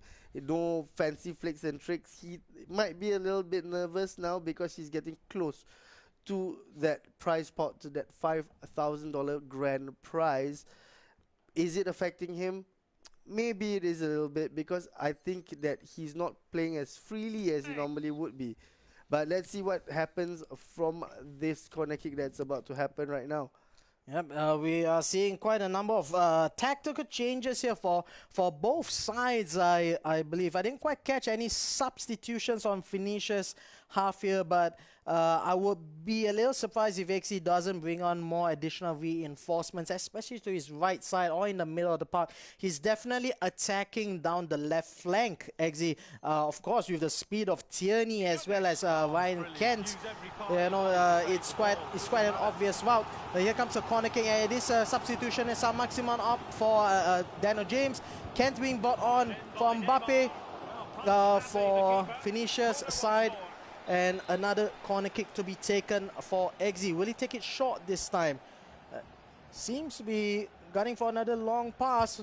And yes, he does. He goes long, trying to get into that near post area. Unfortunately for him, did not pan out quite as well. Messi now. Will he go for a long kick? Yes, he does. And he's straight to Kent. Kent brings it down with his head. It's still Ryan Kent. Is that a penalty? No, it's a fair tackle by Boateng according to the referee. And Eggsy still has time for one last attack on the left-hand side. Is Hulit. Will he feed it forward for Kent? Yes, he does, but Kent does not control the ball well. And this time a counter-attack. It's Neymar. He's going to bring it all to the corner. He's going to keep it there. He knows he has the lead and he has time on his hand. This is definitely a win for Phoenicia. That was good, smart play, taking the ball down to the corner with a lot of time. Dear. But there is still one last possibility of an attack. Ryan Kent here is open. Does Ryan Kent pull it back in? He does. Finesse shot. Oh, Eusebio, that was such an opportunity. Eusebio goes back in. If he lumps it in, it's just going to go to the goalkeeper. It has never worked. And I don't think it didn't work again. There. Oh dear, that was close one. That was a close one there. Eggsy had the lead at one point of time. But credit to Phoenicia, who clawed it back two goals again, and he got the lead. He got the win. So now Phoenicia has one hand on that on the title. And you know, if he wins that next match, this is the best of three, of course. So if he wins this next match, it's game over. Phoenicia goes home with the $5,000 US. As if the stress wasn't enough for Eggsy. The fact that he had to go through the whole qualifying tournament, not having made it through the 7 weeks. Now, he's one game down in the best of three. He needs to win both. But the first step, even before he thinks of winning both, he needs to win the very next one. It wasn't the best match from him in that game. Maybe he felt a little bit, affected. He was a little bit stifled. Let's see whether the second match will bring out the best. The Eggsy that we saw against Phoenicia in the previous match. That's what he needs to do. He has beaten Phoenicia before. He knows what it takes. He can do it. So right now, it's only a matter of will he do it? Can he pull it out of the bag? Well, yeah, we've seen this could potentially be the final match of the entire tournament, ladies and gentlemen. If you're just joining us here, this is, of course, the MyRepublic Gamers Arena Grand Finals for FIFA 20. We've had well over 120 participants in this tournament. We've whittled it down to the final two. It's Phoenicia 24 from Malaysia up against Exi from Indonesia. And, in the round robin stage early on, Exi beat Phoenicia 3-2. In this grand finals, however, it is Phoenicia who beat Exi 2-1. And possibly, if Phoenicia wins this coming matchup, we're about to see in just a few more seconds, it's game over. It's tournament over. It's championship match, in fact, for Phoenicia. Exi does not want to let that go. Of course, like you mentioned, Muiz, he's fought so hard for this. He's gone through so many matches just to get to the final one. He has had a spellbinding round-robin stage. 3 matches, 3 wins, and what a run that was. Finally, he got his first loss here. So with all the time and effort that he spent, I really don't think he wants to quit right here. Of course, he's not going to give up. I think he is proven that he's a winner. He's gone through all the hoops. He's done it the difficult way. He's gotten here through sheer force of will, through a difficult tournament that just happened yesterday. So he definitely knows what it takes. He's not going to roll over and just die and give Phoenicia the title. Of course not. But let's see whether he can actually do something to reverse that.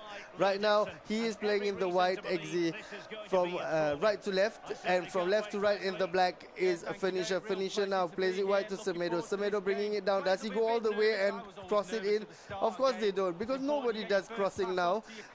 So now the ball is with Exi. Exi, does he do a quick counter attack? There is no one up there, but he is the absolute master of that manual pass. He seems to be able to pass into tiny gaps that no one else can possibly see. But unfortunately, that one was cut out as well. Right now, Phoenicia. Can Phoenicia find the blow? Phoenicia also has a habit of scoring very early in games. He has space right now. Too much there asked from Neymar. Neymar tried to wiggle his way around, but Neymar got blocked off by the defender. Great pass there, great space. Ikone has so much pace. Oh, Neymar, fantastic movement. Fantastic movement. That was a brilliant piece of skill just to create that infinitesimally small space. Incredibly small space. Just enough to slide it into the feet of Eusebio. And Eusebio, once he's there, he gets the ball. All he says is, thank you, wham, bam, thank you, ma'am. He puts it in with his left foot, that 5-star weak left foot of his. And it is now 1-0 to Exi. Exi is on the road to coming back. If he wins this, we will have a game 3. If he doesn't, then Phoenicia will be the champion and will take home the 5K grand prize for the MyRepublic Gamer Arena Season 1 FIFA 20 tournament. Yeah, this is exactly the response that Exi wants to show to the world here. Of course, he's not playing alone. He is representing his clan RRQ, who's been gunning for him in the YouTube comments here. Shout out to all of you fans who's been gunning for Exi. He's been going on an absolutely fantastic run of form in the round robin. He definitely needs all your support here, with Phoenicia being on form as well and Phoenicia on the ball. But that play there on the left hand by Ikone especially. Very surprising choice to put Ikone, but it has worked wonders for Exi. Let's see if we are able to see more of him as we see Phoenicia building things up right outside the box, going for the attack. Really, that choice of Ikone is really something that I wanted to comment on. But before I get there, we just have to comment on exactly how wonderful that goal from Phoenicia is. Phoenicia seems to have realized that I must shoot more, dribble around less, because that was a simple goal. Pulled back with some Ben Yedder. There is no doubt anymore. With some Ben Yedder. Ben Yedder. This is the Ben Yedder show right now. Ben Yedder has contributed, I think, 80% of all goals in the whole tournament. Wissam Ben Yedder is the man. Right now, he has been the man for Phoenicia, pulling him back level. And on that note, Phoenicia is also attacking once again. Now Messi has the ball. Neymar with the ball now. Can Neymar find support? He does. Vieira there. Mbappe. Mbappe passes back in to Neymar, shoots against the defender, second time shoots against the defender. The defenders are just putting their bodies on the line to keep this match level for XZ. XZ now, does he have the opportunity to push it high up? XZ, we know his wing play is excellent. His runners are always willing and able. There we go again, the man, the myth himself, Ikone. We don't know why he's here, but he's being used to great effect right now by XZ. XZ, does he have a shot? Eusebio! Oh my goodness, what a shot there by Eusebio! Eusebio finds himself a pocket of space, unleashes an absolute rocket into the top corner. Eusebio, the legend from Portugal, the Black Panther, the Black Pearl. He buries it. The goalkeeper had absolutely no chance. You know, it is now 2-1. Yeah, looking at Ikone instead, this is definitely the future stars version of Ikone. 4-star skills, 4-star weak move, weak foot, and a 94 pace, 92 dribbling rating on the for Ikone, FS Ikone. I think that is the reason why XZ chose somebody like him. And the number of skill moves he did in the build-up of both of these goals proved essential to the build-up as well. So I think this was a genius move by XZ to pick Ikone. We've seen players who are ill-suited on the left wing, like Pele being played early on in this tournament. But Ikone is a well-suited matchup on the left flank. Fantastic again, that manual through pass to the wing. He does not go down the driven pass route. He tries to dribble around. Eusebio. Oh my goodness, Eusebio, tenacity right there, trying to get the ball all the way past the defender line all by himself. Ooh, absolute long ball tactic here by Phoenicia. Will Phoenicia benefit? He has the ball. The goalkeeper, too easy, too close to the goalkeeper's hands. That's something that we have not seen used so far in the tournament. An absolute straight direct route one long ball should be used more, because obviously it almost worked. But here we have the trademark quick electric counter attack there by XZ, but he loses the ball. Phoenicia now has the ball. Phoenicia has space. He has men forward. What does he do? He plays the simple ball to the wing. Oh, gets cut out by XZ's defender. XZ in the previous match as well as this match, is pretty obvious he's gunning down that left flank over here. In the previous match, we saw it's the combination between Tierney and Ryan Kent. In this match, it's a combination between Tierney and Ikone. The speed and the efficiency, the runs that they're making, the left midfield is making here. It's absolutely fantastic. Eusebio, of course, the choice striker here. And I'm looking at the statistics for XZ. I think Eusebio has scored almost every single goal that XZ has scored. So everything has been going through Eusebio at the moment here. Of course, if we don't count the 5-0 demolition of Kenny P by XZ, where multiple people have scored for XZ in that match. But in every other match other than that, Eusebio has been the sole goal scorer for XZ. So there's two things that Phoenicia needs to do to shut things out. He needs to shut down that right flank, his right flank, XZ's left flank, where Ikone is at right now, and he has to shut down Eusebio. You shut down these two, that I don't really think XZ has quite a plan B, but his plan A is working phenomenally well. So far, like we said, Ikone is a master stroke.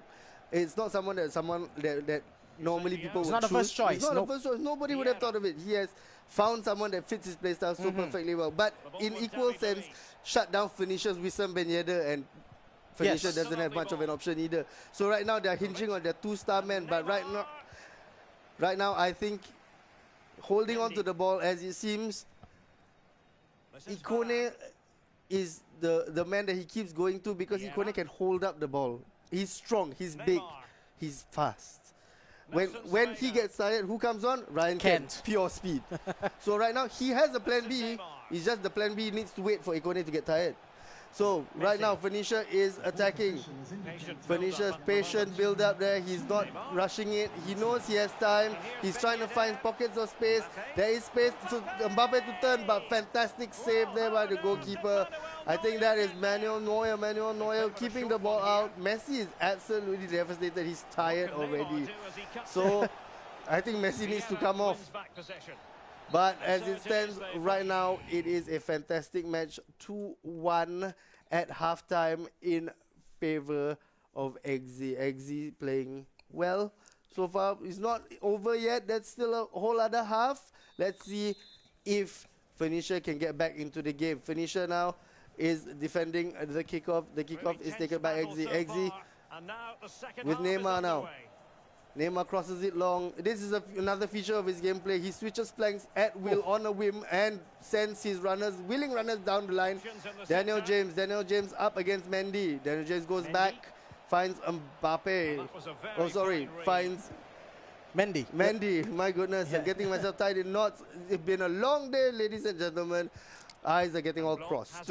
You know, talking about the goal scorers, statistics-wise, Phoenicia, 5 of his 7 goals have gone through Wissam Ben Yedder, the other 2 by Lionel Messi. So there's still that secondary option there for Phoenicia to score. However, for Exi, everything has been going through the left flank as well as Eusebio here. So, well, basically, it's pretty obvious both of these 2 players have their star strikers to thank for their primary strikers, but basically, yeah, if you want to shut down, if you can shut down these 2 strikers, Wissam, Ben Yedder for Phoenicia and Eusebio for Exi, I think you have won half the match itself. In terms of just pure utilities and skills and variety of play, Exi definitely has a bunch more. But right now, as you can see, Phoenicia is keeping it simple. He's playing the way he knows. And I think he has grown throughout the tournament. It started off very sketchy for him. He wasn't playing particularly well, but now I think the confidence has grown, and we are now seeing exactly why he has come through the qualifying. 7 weeks worth, and he has come out way on top. Right now, Phoenicia is taking shot after shot after shot. He's not allowing Exi to get any time on the ball. He is pressing, which is unusual because that is something that we expected from Exi instead. So now he's taking what Exi has done to him and he's putting it right back, and Exi is finding it slightly difficult to break out of his own half. That being said, right now Exi is in the attack. Can Exi find the pass?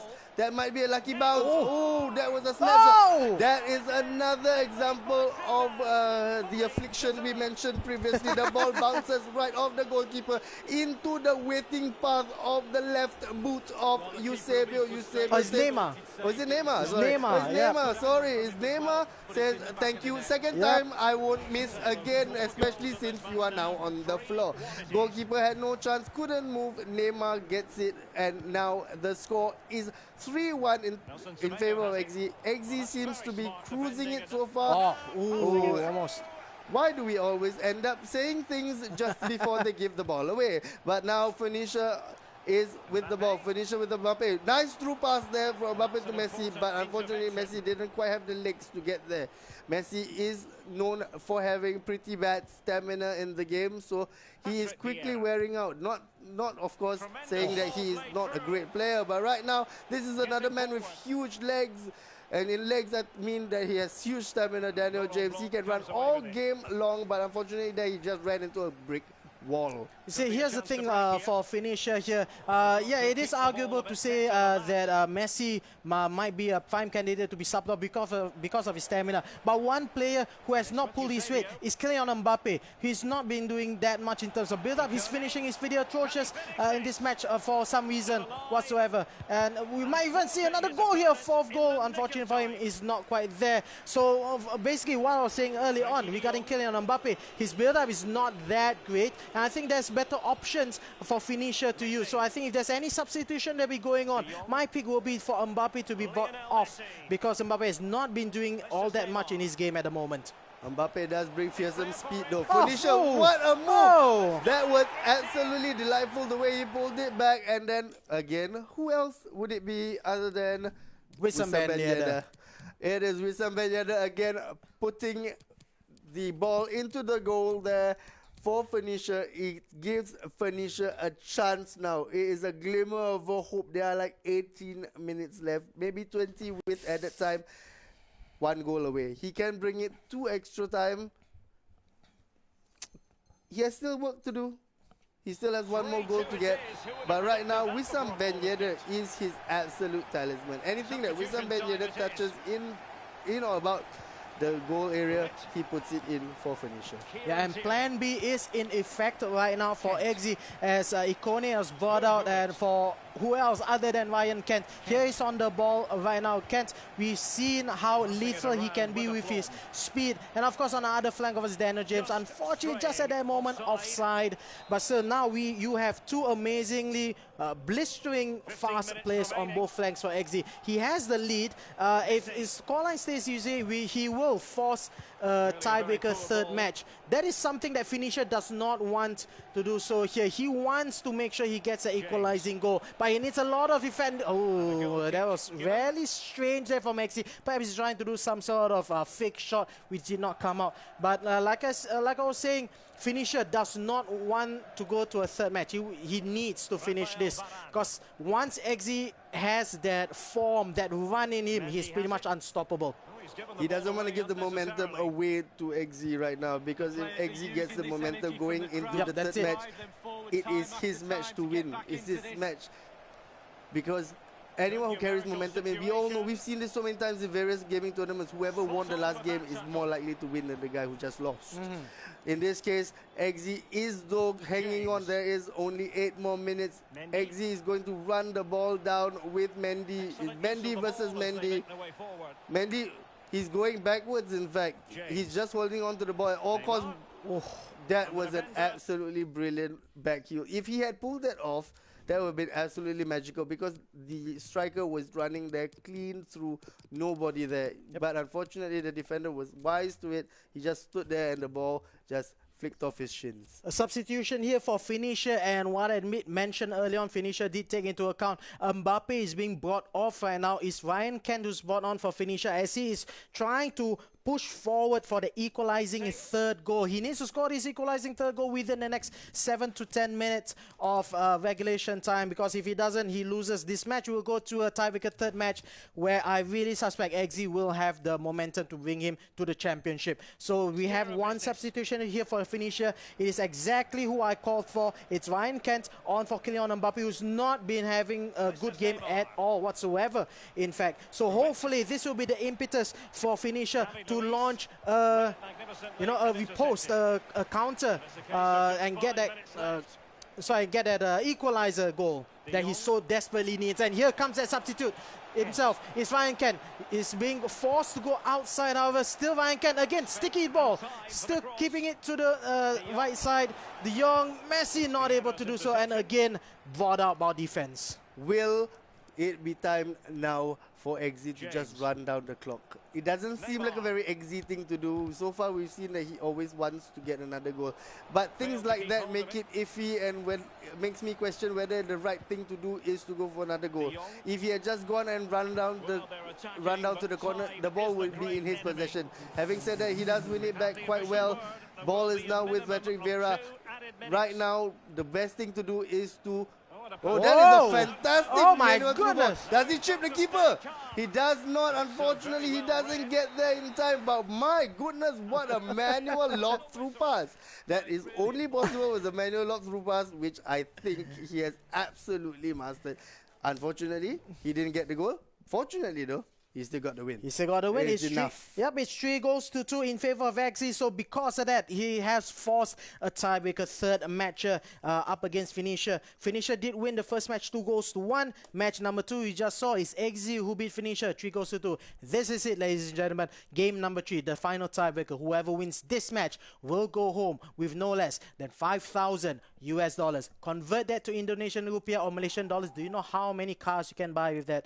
Well, you can't buy a thing in Singapore, of course, yeah, but that's still a lot of money to bring home, thanks to MyRepublic and Sony PlayStation as well for organizing this great tournament. This has been an exciting tournament here. We're going...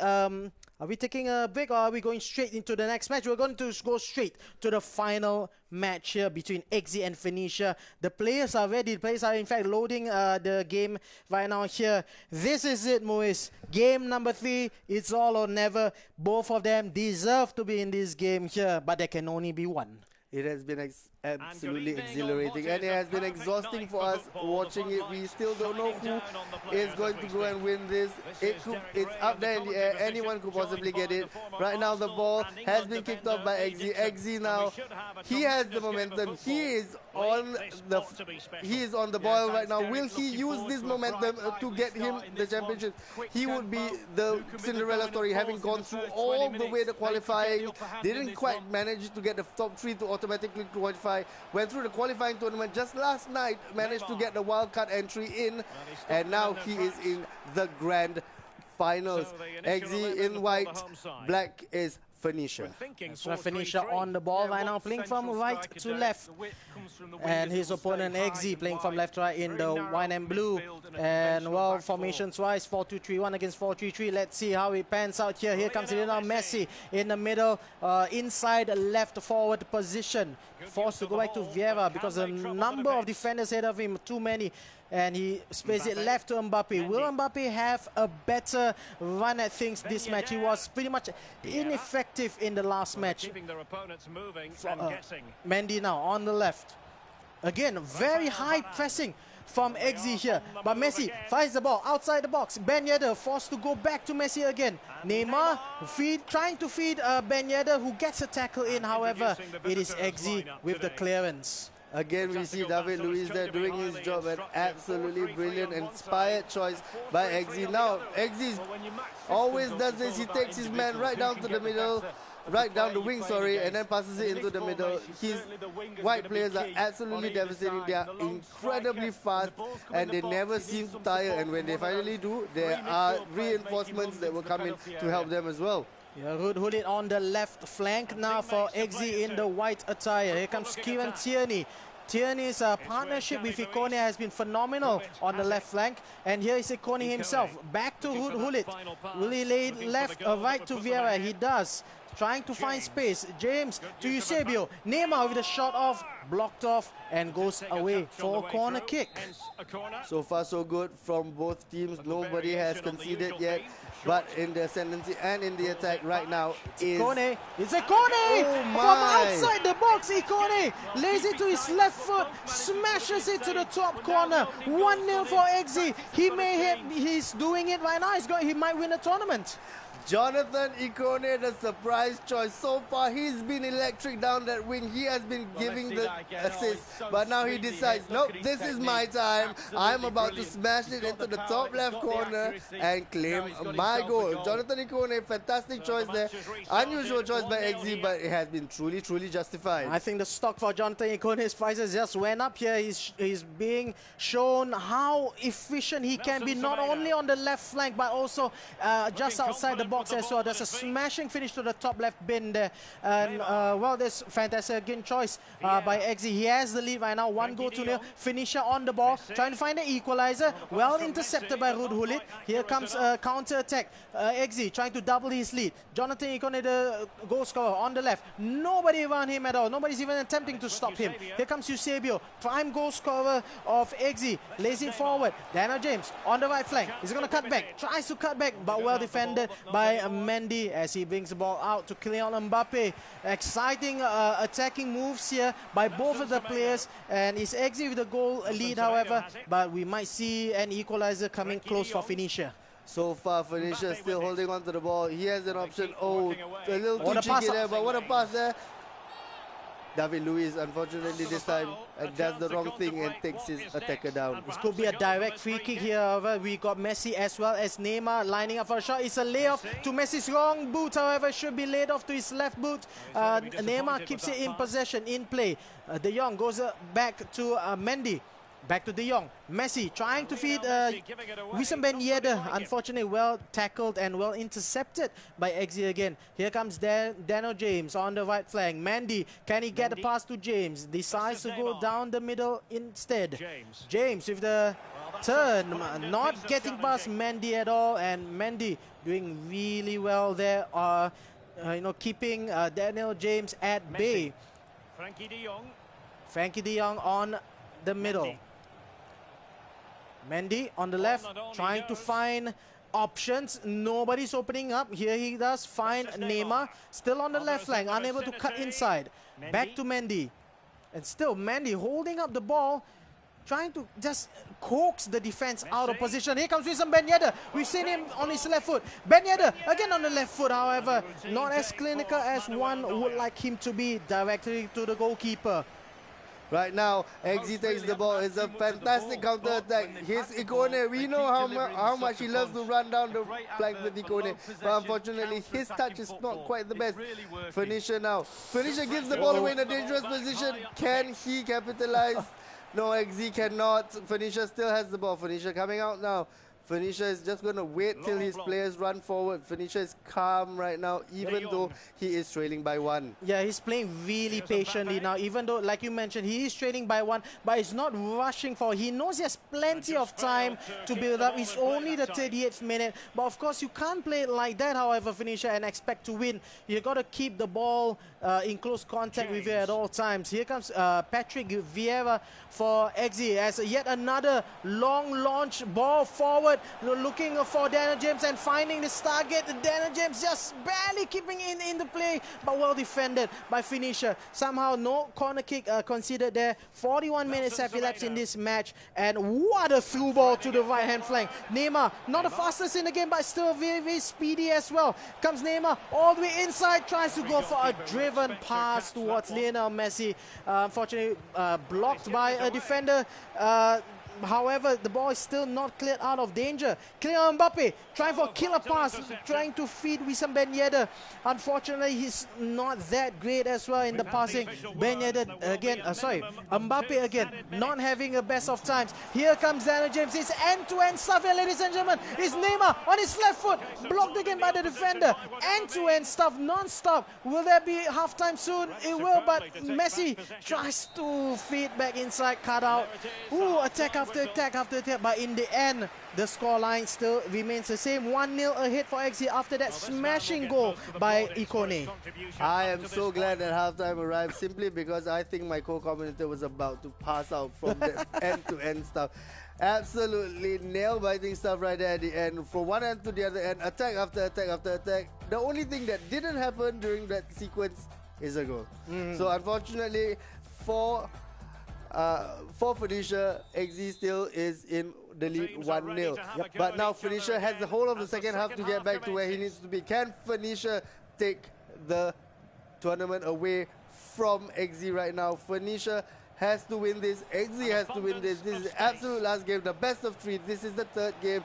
Whoever wins this wins the whole shebang. Well, here comes Finisher on the attack right now, trying to feed Wissam Ben Yedder, who has been his primary goal scorer all throughout this tournament. However, Finisher is not able to break through the defenses here. Here comes XZ playing from right to left in the white and blue attire. He's up against Finisher, a goal down and not having the ball. He's defending from left to right in the all-black Dortmund third kit. Away kit, I'm sorry. Here comes the ball. Jonathan Ikone on the left-hand flank. Cuts it back as per usual.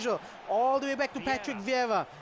Tries to feed down the middle, looking for Neymar. Unfortunately for him, Rafael Varane cuts that out for Finisher. But XZ comes ahead. Oh, is that a free kick? It's actually not a foul according to the referee as play goes on for Finisher. Again, Finisher with the lackadaisical type of passing here. That's very dangerous for Finisher as XZ gets into position. Ikone with Neymar. Well blocked there. Najasamedo goes for the attack, but however blocked again.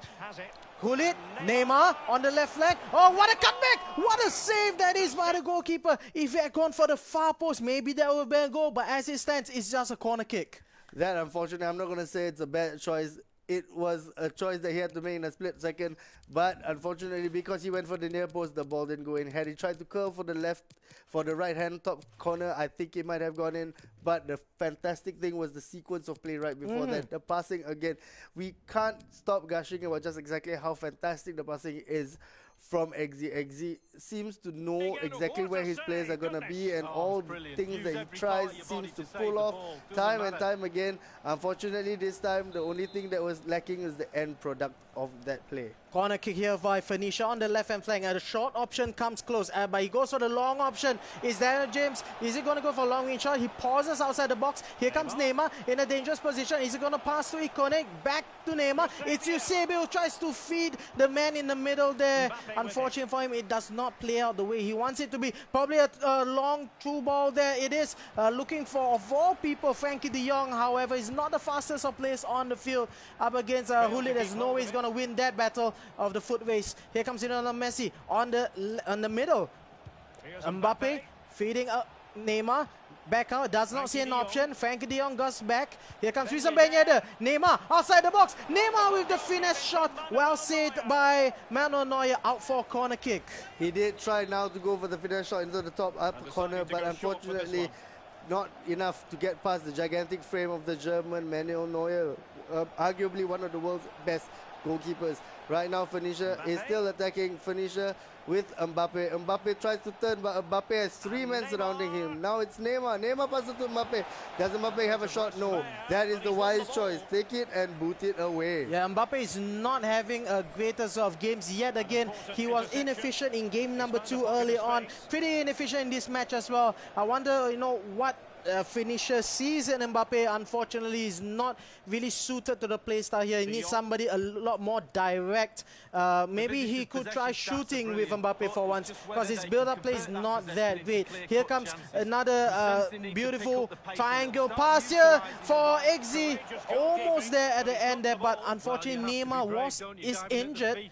Neymar for Exi is injured for one reason or another, so not able to latch on to that. Exi calls for a pause, maybe even a change in personnel here, maybe to swap out Neymar, who was injured. I'm not so sure if he has shaken out that injury. As it stands right now, here's Phoenicia on the middle with Kylian Mbappe finding space in the middle.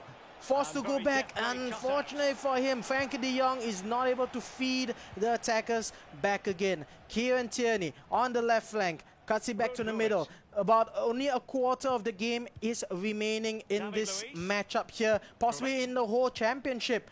And it seems that Exi has one hand on the trophy. Can he keep this scoreline at this level and bring home the $5,000 US? Vieira, however, for Phoenicia has other thoughts in play. Here comes de Jong, looking forward for Messi. What options does he have in front? He has a couple here. Chooses to go all on his own. Still nobody. Neymar cuts it back perhaps. Will he be forced back? Kieran Tierney, fantastic tracking to cut it back and get the defense up. Here comes Neymar Jr. up against Varane. Does he have the legs? Neymar's not injured anymore. He goes out wide, tries to buy as much time as possible for fellow attackers to run forward. Daniel James, hounded up by Rafael Varane. What a tackle there is from the Real Madrid defender as Messi brings it back out again. Right now, it is all about whether Phoenicia can get that goal back. He has nary any time left. It is about 10 minutes, and giving the ball away cheaply like that to your opponent will not do you any good. Right now, it is desperate attacking by Phoenicia. He needs that goal. He needs it right now. It is into the last 10 minutes. Can Phoenicia pull something off in the dying minutes? Oh, Neymar! Oh, the shot is spilled! Somehow, again, it's Wissam Ben Yedder who's not able to latch onto that.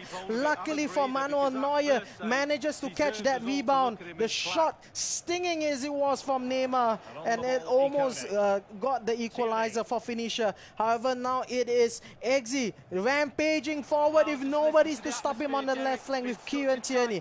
Tracks it back a little bit, tries to buy as much time as possible. 85 minutes of the game has elapsed. This is it. This could possibly be the last 5 minutes of the whole championship for Exi. He might have done the impossible here. Ikone, the goal scorer. Oh, that's a bad ball. There's a bad ball from Ikone, but David Luiz, as always, was there. Unfortunately, the clearance is not as good as the tackle. Neymar on the right flank. Tierney, yet again, the left back from Arsenal. Future star indeed. His His card is absolutely wonderful in this game here.